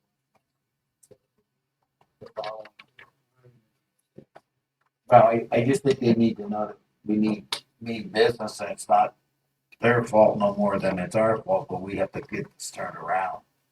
And just him going, because they're already by saying to him, well, you got to come to the advisory board first. They're just prolonging it again. And, Bobby, if it's a day I can come, I'll go down there with you too. But they need to know, and, like, if it has to be done, not worried about who's getting voted in. If this is already by us forming this, they're almost like we're gonna build it, they could blame it on us. Well, and these, the permits, the fire lines, and the hydrant meters really don't affect very many customers at all. I mean, I think we have, I don't even know how many fire lines are actually in the packet. I can Well, start- yeah, like Bob said, the permits, it isn't gonna increase anything for any existing customers out there at all. Right. This is for new people to Right. get connected. We just wanna cover our. Well, yeah, But you go can't- ahead with yeah. the fire, with the, You have to recoup at least what you have in. yeah, We can't, yeah. you guys shouldn't be paying for a nickel. All right, and, yeah, now the next subject here is the fire line, and if anybody isn't familiar with what this is, the purpose of the fire line is that there is for people that have fire protection for their buildings, there is a separate line that's not part of the drinking water distribution system. It's just hooked into their fire sprinklers, that sort of thing, it's not tied into, the water coming out of your tap, but it's on meters. Okay, so if there's a fire at this building, they're gonna take a bunch of water from us, and we have no idea of how much went into that, because it doesn't go through the meter, it's not from the same sources, the water is coming into their taps. And so we have to have a way of covering that cost in the event of a fire. So that's what the fire line charge is. The people that have these fire suppression systems in their buildings, we charge them an extra fee per month. And Bob, you wanna take it from there, just so I explain what it is? So we have 4 different fire line sizes that we currently charge for. We have up to a 2-inch meter, it's $27.50 per month. A 2 to 4-inch meter is $37.50 per month. 4 to 6-inch meter is $55 per month, and an 8-inch meter is $80 per month. These rates were last adjusted, and Rex, you may have been here, in February of 2008. So it's very possible Rex was the last person to update them 17 years ago. And if you think about what the fire protection covers, it covers our maintenance of public fire hydrants, pump stations, and our elevated storage tanks. So it should be paying some of our operations and maintenance costs. And we haven't updated them in 17 years. So the city of Warren, they do a flat inside rate of $94.73 per fire line, and they charge people outside the city a flat rate of $142.09 per month, no matter what size they have. We think those are a little high. What I proposed to the commissioners was we move our 8-inch from $80 up to $100. We move our 4 to 6 from $55 to $75. We move our 2 to 4-inch from $37.50 to $50. And we actually leave our 2-inch or small. So it's pretty much going 100, 75, 50, and 2750, which is the exact kind of math of what size you have.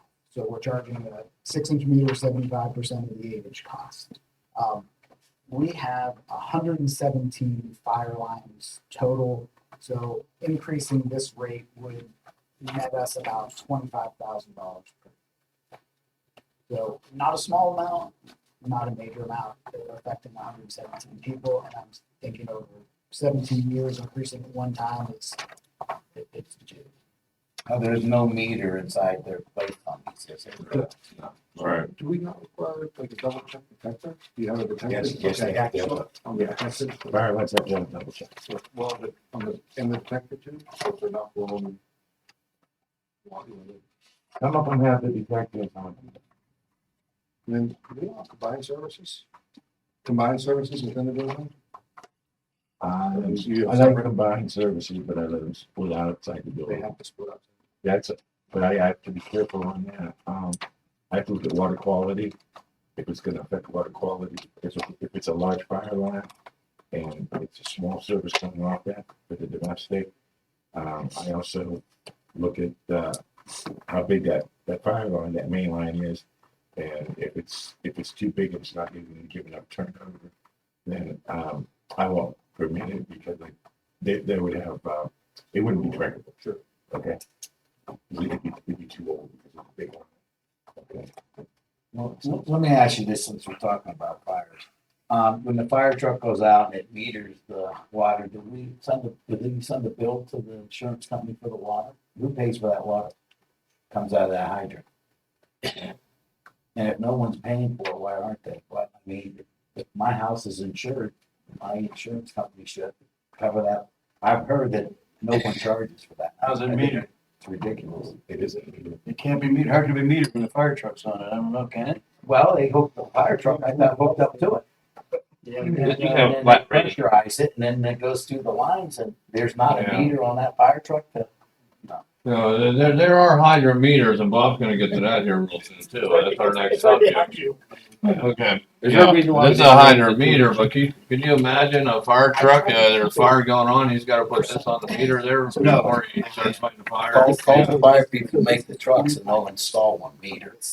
I'm surprised there's not a meter on there, because you see them all the time, hooking a 4-inch line to the fire truck, Yeah, that's, and it gotta go to pressurize it up to put the house out. Yeah, But there should be some, there should be some type of way to figure, that's a lot of water to put a house out. I know, It's like, I know, we basically just leave it on You're there. getting that, why we can't? We just call, we just call that, I'm sure in that house, $500,000 home, $1,000, $2,000 water bill added to that. There's fire departments that actually, they do. There's fire departments that actually go out and they do exercises. So they go out there and get on an hydrant, and they're just wasting water, and it's just costing us. We're not charging them for that. Yeah. Yeah, so like I said, there's more to it than just. Well, I the fire. understand, we gotta start somewhere though. Right. I mean, especially when you know everybody's house is insured. The cost of insurance on the house is. well, we'll look into that, Bob. Yeah. We'll try to get back to you and see if anybody else is Huh? doing anything. I'm surprised nobody's ever thought of that, Yeah. because I never thought. Well, you just, I mean, honestly, someone probably told me that 20 years ago. It's like, are you kidding I guess me? if your house is burning, you don't wanna put on the pressure valve first, then the hose for the fire truck. Well, if it's burned that far, don't worry. Well, it's just built into, if you're spraying your own water, Yeah. they're called pumpers. Well, I'm just surprised that they hooked that on there. I thought it'd be metered anyways. I really am surprised that it's not the truck stuff. No. I mean, if it's an older truck, I can see. It's one of the benefits of living in an area that has public water services. There's hydrants there. If you're a customer, you're a paying customer, and the fire. It don't matter, it's truck fresh water, ain't Put the free. fire out. Yeah. I know, but we eventually pay for that through these rates. It's part of our lost water that we have. We gotta, The biggest one, come fast. spot, People flushing them out every spring, that's a lot. Yeah. Yeah. You know, one thing, you know, Gary, I understand the logic and everything, because I used the same logic when I was, there. You know, in increasing these rates, if you do the math, the 8 inch and over, you're charging that particular customer for 8,500 gallons of water. Because you're charging $100. And hopefully, he doesn't have to do it. So what I'm saying is this 8,500 gallons, 8,500 gallons, 8,500 gallons, 8,500 gallons. So in my eyes, after a while, it becomes a money maker for the county. Let's face it. I mean, 8,500 gallons for 4 to 6 inch meter, then you're charging 6,300 gallons a month. 2 to 4 inch, 4,250 gallons a month. Then 2 inch, 2,300 gallons. And it's just throughout the lifetime of customer. And hopefully, it will make, so, we pay for all that water. And wow, probably never to be used. You know? But I understand why, but as a business owner, you know, you're getting 8,500 gallons off me that I've never used into perpetuity. Is that? Is that fair? Well, that's why I question whether it have a meter inside their building, because that water's just sitting stagnant, never is used, and I agree. Mhm. And if it never, because it ends up turning like when they run it. So, but it's, yeah, and that's pretty expensive when you're running a business to, have to have an extra added cost. I would imagine we don't have many 8 inch overs. Right. Well, if you look, the 2 inch, we're leaving that the same. So for the small business owner, 2 inch line or less, Yeah. they're not gonna get affected at all. I- And this goes up with probably like the size of the business. Do we even have any 8 inch or overs out there? 25. We have 25 of them? 25. And, give me some examples of which businesses these are. I don't. Ron? Probably. Kmart warehouse. Lowe's, someplace like that, Lowe's, Home Depot. Yeah, Lowe's, Home Depot, that sort of thing. Kohl's or something. I think they can afford an extra $20 a month for us to have fire protection. Oh, I mean, What's the Amazon building? it's, in my opinion, it's not fair to equate legitimacy just because it's a Fortune 500 Home Depot or DIY. It's okay. You know, I just, you know, Our bulk water costs went up. I know. And it's I know. just another way of having to phrase that. Well, And when there is a fire, like Bob said, we're out there on a fire truck. They're out there putting out a fire.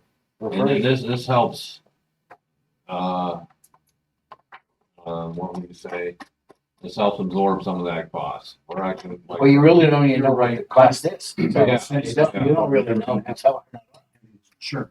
I just don't know whether it'd be easier to make them pay for a meter inside 10%.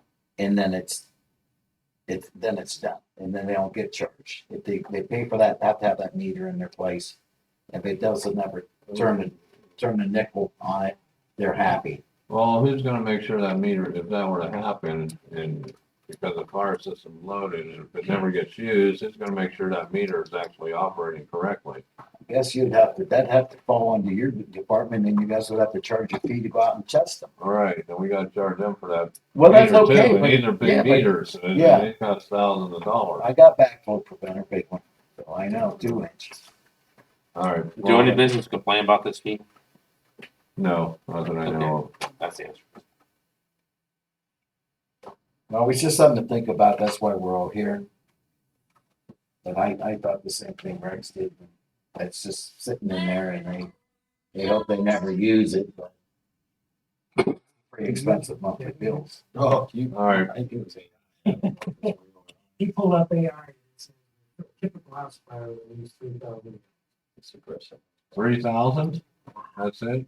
Okay. Well, what size house are they talking? I mean, He gave me the specs, it was a one story. you know, bungalow about 1,000. All right. I did that for a living for a while. It was. That's a low amount of water. I would say, average well-involved fire was probably 20,000. Yes. Okay. We're talking not complete, you have overall, you have a lot of waste of that water for even ventilation. They use water for ventilation sometimes. And 1175, that costs $141 for 20,000 gallons. So that's what we're gonna. And you know what, I honestly, like Bob's insurance idea. just to throw it out there is that maybe, and I hate to say that to townships, that they should have to get a meter, find out what a meter runs to be installed on their trucks. I'm sure there's meters out there. They make them for everything. And I'm just saying, just something else. But, Okay. Could be a little bit bottom line first. huh? Present it first. Yeah.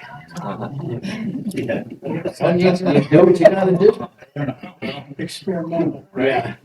I would assume why they've never put a meter on a fire truck would be because it would also Okay, restrict. do we wanna move on that? or- Because when we haul pool water, these Do we wanna meters, when think you about it? grab them in places, we're almost half. So I'll make the It took motion. you half more time, 50% more. I'll second. Instead of going in the truck Okay. when it's coming out. Let's have it.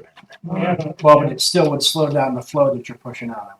we have a motion on the table to, agree to the, present to the commissioners the increase in fire lines. And we have a second? Did you get those? Steve? I have Steve. In favor? Opposed?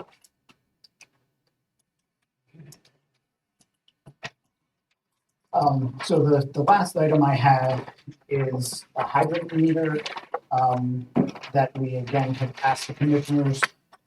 If you look kind of behind Gary, we have 2 examples. I had them on the table, but they were taking up too much room. So we have the pool meter, it's a smaller meter. Costs us about $350, and we charge $50 for someone to come in. They would hook that up to fill their pool, and it would save them money on a deduct of their sewer bill. So like we wouldn't charge them for their sewer, so it saves them money.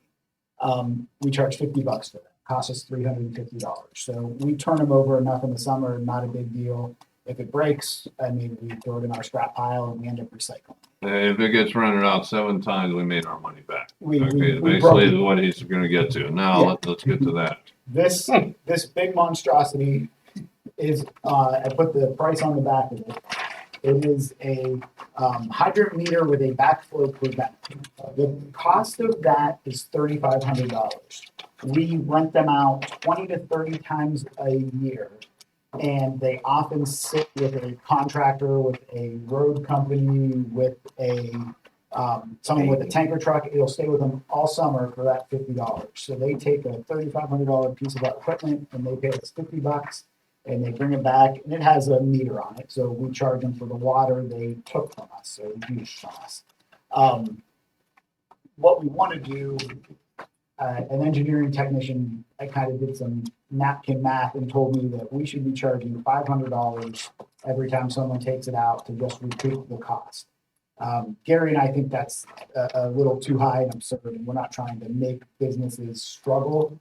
But what we ultimately tried to recommend to the commissioners was we wanted to go to $250 so that we would be somewhere in the neighborhood of, so it would take 4 times to get to 1,000. So we'd have to rent it out. Yeah, I mean, 15, 16 times to break even. So every year we would essentially have one of our meters paid for. So currently we're charging $50. It's nowhere near, it's, you know, if I go to the rental corral and rent a stump grinder, they charge me $100 and some for the day or for 4 hours. And we're giving them a much more expensive piece of equipment for the summer for $50. So my recommendation was to go to 250. I think Jerry was on board with 250. And our hydrant or our metered water charge, we had initially set it up at $10.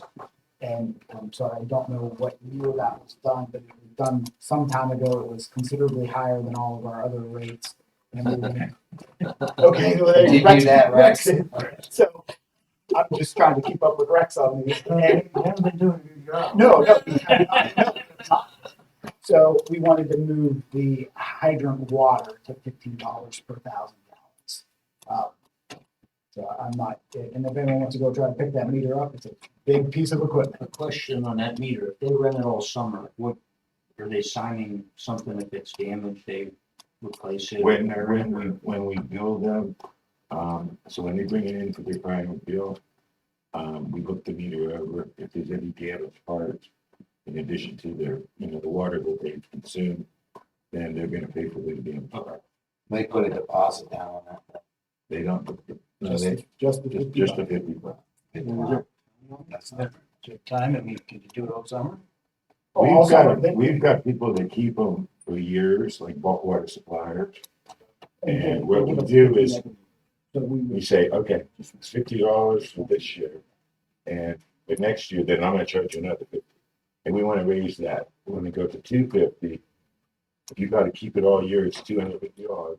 And then if you want, keep it again next year, it's gonna cost you another 200. But they have to come in at least once a year and cash in. That's right. Yeah, Right. and then do you check that, go over it to make sure it's working properly? Yeah. Yes, Yes. then we have to. I mean, And the reason we had to go to those meters, the EPA come in and did a survey on me, which they do every 3 years. And they questioned about hydrant meters, did we have proper backflow on them? And so I had cheaper meters before that. And it turned the EPA, we gotta protect the public water system. Right. So we went with that one, which has the RPZ backflow on it. How long does that water? How often do they pay the water meter? Annually, quarterly? Well, there's some people that have been calling it in, I would say every couple months, maybe. I never got, they transferred the calls to me and I paid them. And then I would have, my secretary prepare a bill. have you ever lost any money from it, like someone went bankrupt or anything and didn't pay the bill? No. How long does that meter last? Well, as long as it don't get any damaged, they'll be around. 10 years maybe. What type of businesses are renting out, what is it, 2.5, 3-inch low? Who are you renting? Okay, so, People probably installing. well, Trenchers. you're gonna have some people, when they demo a house, and they need water, because of the, They're using one right now. for the air quality, okay? But then we have a lot of people like, okay, Shelley and Sands, they're paving, okay?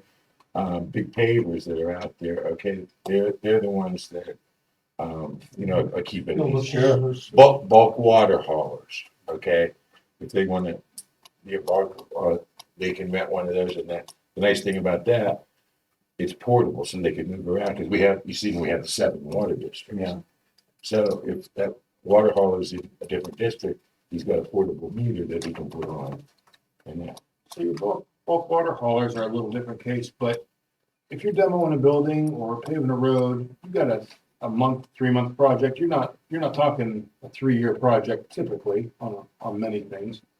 Should we incorporate a time limit? They can have it for $250, but it's for 3 months. And if you gotta rent it 4 times a year, then you should be able to take that and hold it for a year. To give it to one customer for a Oh, year, and one that's a customer good for, idea. Yeah. like a pool thing, you're doing the $50, but they only have it for a day.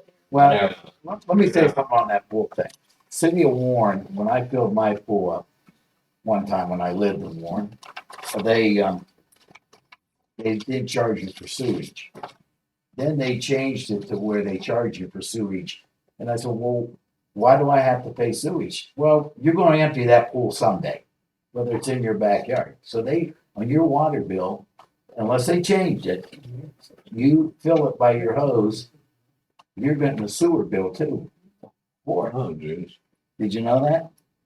Well, we do that too unless people come out and take that pool meter out. Yeah, I mean, but they- that's the purpose of the pool meter, so you don't get that. Well, I'm just saying, but they do it. Even, Well, that's more, that's. yeah, not they're us. making money. I think $250, like, because For a year. Well, if you had it For for a a year, year, yeah. yeah, that's crazy. you buy 250, 3,576. Takes 14 years, 250 to pay for the year. $250 every quarter. All right, Bob, what do you think about what he said? Let's put a 3-month, $250 for 3 months? I think that's reasonable. Tell them to buy the Pay meter the then. bill, can you figure it, like, what it We don't have breaks that many, down? we don't have that many go out, so it really won't be that. Oh, okay. I mean, it wouldn't be, if it was something that we were billing every month for 10,000 people, it would be a pain. This is, But you wanna recoup your costs as Oh, long as you recoup. your Yeah, costs. 'cause that's why I asked how long Yeah, it lasts, because if you've got, if that meter's 10 years, no, you our- can't only do it once I'm a gonna year. rent it for this Well, the land project, is- I'm gonna use it on the next 10. Management. That's not right. I mean, are you thinking Rex, a 6-month term, a quarterly term? I mean, because if we just said, we'll rent it quarterly for $250, or, I mean, whatever is decided. I think that's a drop in the bucket for shelling and sand. Well, that's- I mean, that's quite a piece of equipment to let go out the door for $250. How much is it? And they can keep it 3,000? for a year. Right now, they have it for an entire year. That's what I'm saying. Yeah, And that's so probably- what do we say? 3 quarterly? Quarterly. Quarterly. Yeah, All right. That seems reasonable. So we're agreeing to. You wanna charge $1,000 a year for the meter? Yeah, they give you for a year. How much That means does that it cost? Brand new? on the back. Well, you can give them all, and they can buy their own. Yeah, go buy. Would you be allowed to purchase your own? Because that would make the most sense. Yeah. Well, I haven't purchased my own back. Who would check the meter on though? You buy your own, who check the meter? Like I was working. If a company, if Shelly Sands bought their own meter system, who would check the meter? Oh, yeah, they'd have to, yeah. Right, Does mine. Pick up that meter. I don't have Motion and, Rick second. Not a hybrid meters yet. No. So we need a motion to Your motion. advise, we haven't heard of it, You did on the. We did on the fire line. to advise the commissioner to accept, $250 for hydrant meter, quarterly, Quarterly. and, increase of $50, $10, $15. And the rate through the hydrant meter. the previous rate of $10 per thousand to $15.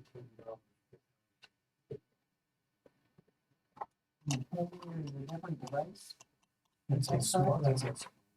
The little one. Okay. I'll make the motion. All right. All in favor? Opposed? Is that it, gentlemen? Engineering inspector. I just bring this back every month. I didn't really- people. All right, I have one other issue.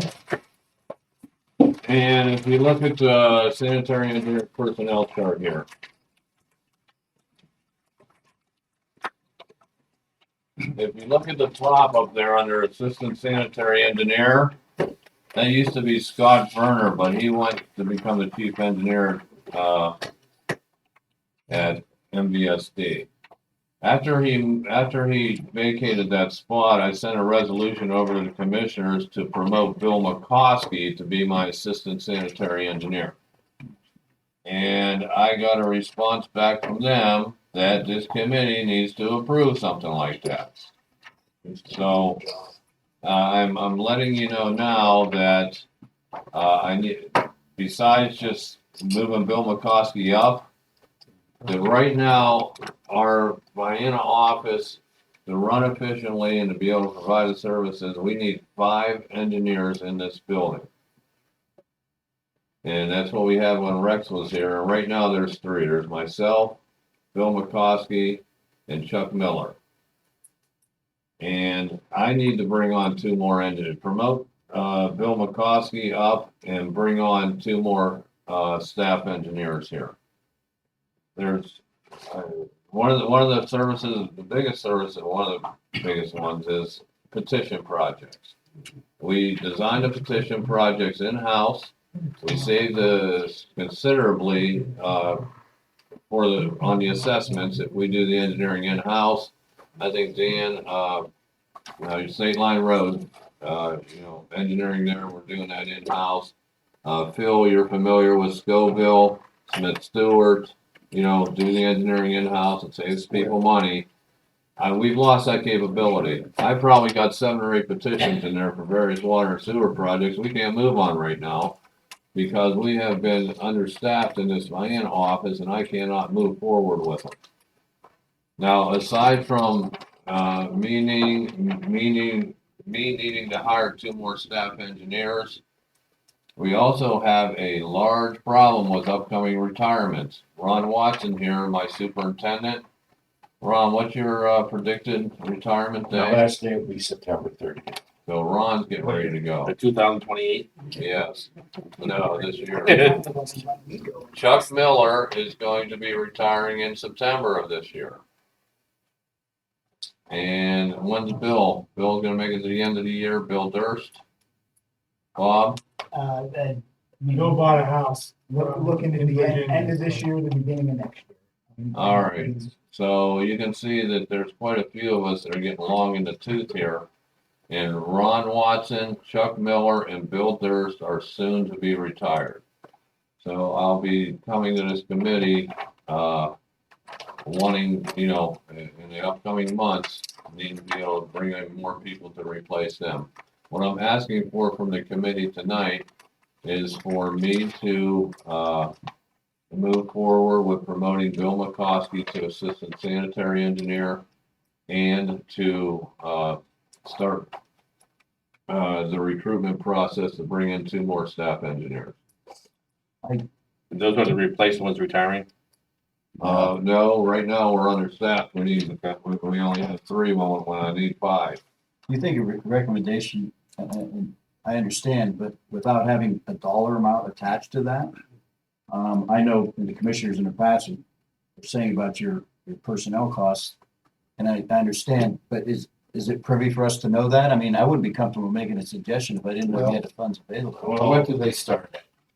Well, there's a pay chart, and the staff engineer will come on at either pay grade 10 or 11. I can go find you that pay chart, but based on how many years of experience they have under their belt, then that number moves. Does your budget sustain that, all the things you asked for? Yes, if you think about it, the sewer funds will pay 2/3 of their salary, and the water fund is only going to be about 1/3. And plus these staff engineers, a lot of their time and my time, we do get a significant amount reimbursed from the funding sources for the projects. How long you been short to? Well, we lost Scott, about 3 months ago? And before, it was January, it's been 6 months now without Scott. Yeah, we had 4 up till that point. And the one we lost before that was, who was here? Ken. No, it wasn't Kim. Oh, we lost Rex. We never really got a replacement for Rex. Quick question, when you say pay grade. Oh, that was a long time ago. Well, we haven't got a replacement for Rex since he left. Well, I was executive director, I was the top of the pyramid. Well, you were still an engineer. Well, I know. Well, I'm counting me as part of these 5 engineers we need in my office. You also have steps in there where they 4 years, 5 years, up to 30 years, where you're Yes. losing pay grade 10, 11 at 30 years and replacing it with 10, 11 at 0 years. Right. Yeah, well, right, well, it depends on the negotiation. Well, Based on their years.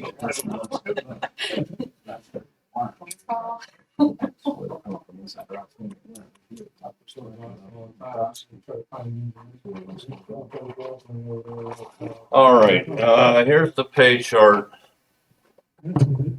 Right now, a pay grade 10 would start at 52,000 a year for an engineer at 0 years.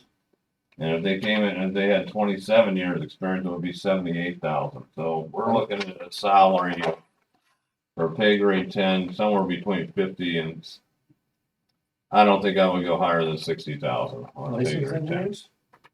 A pay grade 11 is 57,000 at 0 years. And let me see here. And the highest you could ever get to is 85,000. How much? 85,000 at 27 years. Can the assistant sanitary engineer also dual up as the chief project engineer? That's what I'm trying to avoid. Okay, Because right now, that's what we're doing. okay.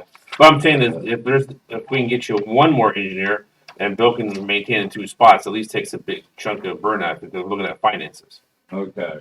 You know what I'm saying? But what Right. he's saying is it's, But you gotta hire like 3 new engineers to replace when he's retiring. At least All right. minimum. I'm just trying to get up to staffing right now to be able to move some petitions off my desk. Okay. nice projects. But that involves moving Bill up and then bringing in 2 younger engineers. Okay. And then we'll deal with, replacing Chuck and Bill and Ron in due time. Well, Okay. Dan has been brought on here.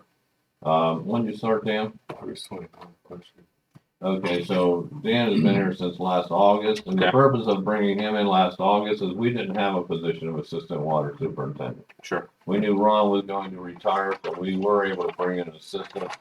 And basically, he's learning the ropes from Ron before he retires, because Ron has over 30 years of institutional knowledge and knows every nut and bolt out there. in all How does the our water how does systems, our so. pay scale match like Mahoney County or anywhere else in the area? Are we low, high, or right in the middle? We're right in the middle, I Okay. would say. Alright. Yeah. But So it is a recruitable wage. That's what I'm trying to get at. yes. Okay. Well, I hope so. Because I need engineers. I remember the last time we started looking for them, it was difficult. But anyway, that's what I'm requesting of the board, is to be able to promote Bill McCoskey up to assistant sanitary engineer. What would the price difference be there?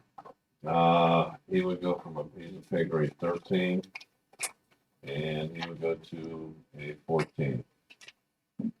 Right now, he's making 98,000. He would go to 106. Terry, is it feasible to bring on a firm to help catch up on the petitions? Because then you're not paying the salary. Well, that negates the in-house cost that saves money for us. But it gets those petitions off the desk, then those are projects that the people sign petitions and they want. You know, for those projects in those areas, so then all of the trustees that are in this room aren't fielding calls. I signed this petition 6 years ago, 5 years ago, why isn't, you told me if we sign it, Right. we'd have a hearing to see what the prices are. Yeah, an example would be the Elm Road project. We had that designed out of the house. That was a large project, a water petition project. I got a petition out there in Holland Township right now of that Morgandale area, and there might be 8 houses on this petition. I don't want to go out and get that to a consultant engineer and have to charge those people for Maybe, bring in somebody like MS Consultants Right. just to do something that small. If I could just get But I don't know in-house staff are the ones. maybe you have a petition that has 200 houses. I don't know. Well, what those your are the ones we petitions do are. go out to the consultant. Okay. And the big project we go out to the consultant. It's the little ones where we're trying to save the people money on that assessment. And right now, we've lost our design capability. With Scott gone, Bill and Chuck, they just don't have time to do any design work. So I'm looking for one of these, staff engineers to be able to, work on the design. And I'm looking for another one to learn how to, do what I do. I'm gonna be gone here within 5 years. Somebody has to start learning how to fund these projects, how to write these grants, how to, make the magic happen out here with these projects and be able to get them funded. And there's no one else here that knows how to do that except me. And I need to get, a staff engineer right now, maybe call him a grant coordinator or something, but I want him to be an engineer, somebody that knows the technical skills of what this department is besides knowing how to do the funds. And if I can start, working with one of them, teach them what I know, eventually promote them up to a project planning director. But I do need 2 staff engineers right now, aside from promoting, Bill McCoskey. Well, how many projects do you have pending right now? I have a whole sheet in there, a spreadsheet, The people been waiting for water? I'm saying that it's well, already funded. it's more on the sewer end Oh, than the okay. water end. We have probably 15 projects that need to be built, besides these 7 or 8 petitions that are sitting on my desk.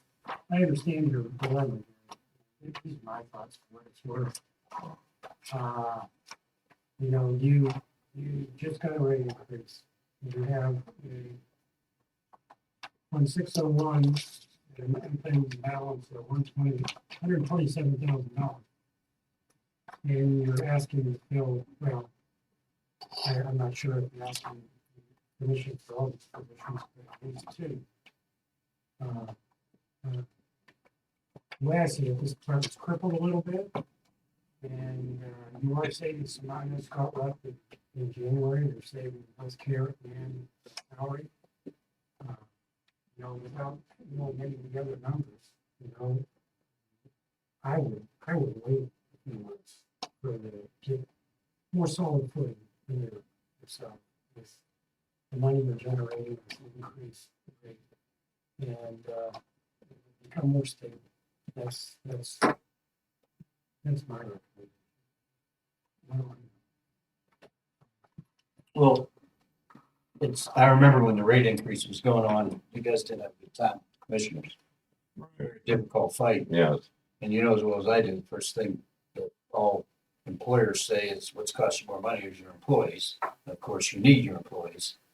But when people talk about a rate, now you did a rate increase and now you want to promote, not that you don't need them, but I have to agree with what Rex is saying. It's a hard sell. I know it is. Well, you have a fight down there right now with the commissioners about the money. I mean, not just you, all the department heads. And they're, who knows what's going to go on at the end of the year. And it ain't gonna be good.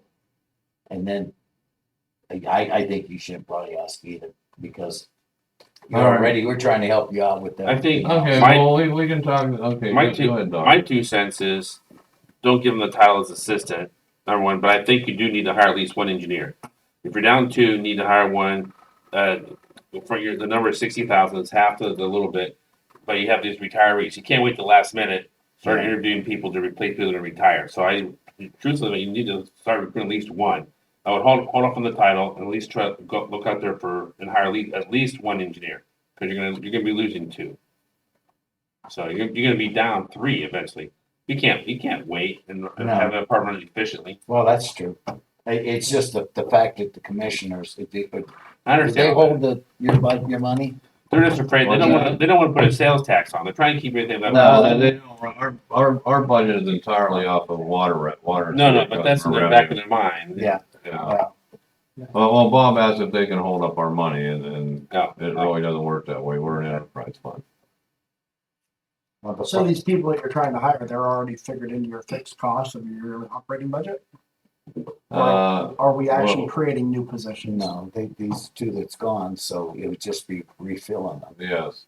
And on the floor chart, Paul doesn't have anybody backing him up right now. That's a vacant position. So when he moves up, you have to fill his position eventually with one of those engineers, right? Yes. To answer And that was the idea, promote Bill McCoskey up to assistant and then bring somebody in It's already in the system. No, we need, New hire. we need a new hire to come in underneath. To replace the engineers that have left or going to retire. Yes, What about moving to design consultants? I know it ends up costing more in the long run, but people don't want to hear that. That's where I work. We had 4 or 5 engineers, and now we have just managing projects, and everything is done by consultants, no matter how small, which is not necessarily the most efficient way, but it's just gonna cost the people more when it comes to their assessments. So to answer the question about our budget, when we did our budget for 25, we did not know that Scott was leaving. So there was a budget for Scott as the assistant sanitary engineer with his full complement of benefits. So he was 100% budgeted for it, and I believe Chuck, who's going to retire, we didn't know he was going to retire, so he was budgeted for the full year, and then we did budget for 1 additional engineer. So that's in the, it's in the budget. But budget versus actuals is where all these discussions are taking place. And the thing was, when Scott left, we took his duties and divvied them up between myself, Chuck Miller, and Bill McCoskey. So, Chuck and Bill have more on their plate now than they had before, and they've been doing this now since, how long did you say Scott left, Bob? January. Since January, they've been doing extra work without any extra compensation for it. Well, why do you have to go to commissioners? They don't have nothing to do with your money. Why did we have to ask permission? Because I'm looking at the money and it looks like $8,000 increase. Yes. It's in a position that's already budgeted fully. Right. Is the drop in the bucket of your budget, so. Yes. I mean, I work with a lot of employees, morale's important, especially when you give them more work. And if you need us to do that, I know what it's like. Sometimes a department holds you up from being able to fill a position.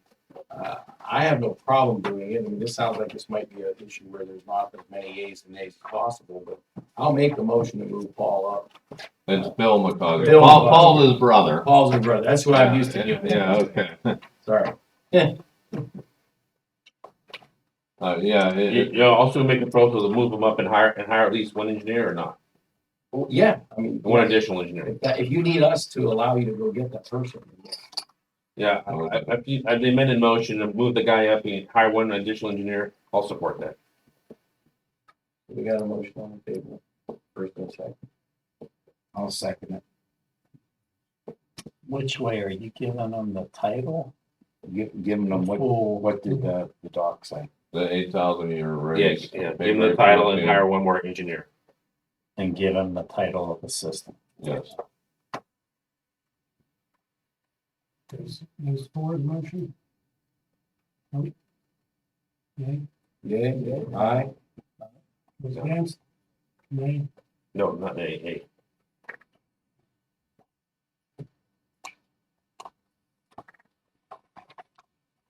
And like I said, a lot of the engineer's time also gets reimbursed through the funding sources.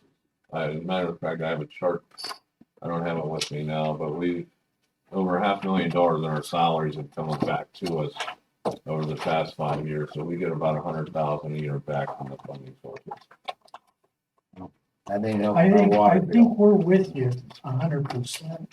But to get that sale done, you're gonna have to, I know, I mean, we're asking for a lot of dollars. It's already passed. But my thought was, we're asking for a lot of dollars on different items. And not knowing a lot, if I would, that was not all explained to me. I'm thinking we're asking for dollars. Now we freed up some money to bring in some more people.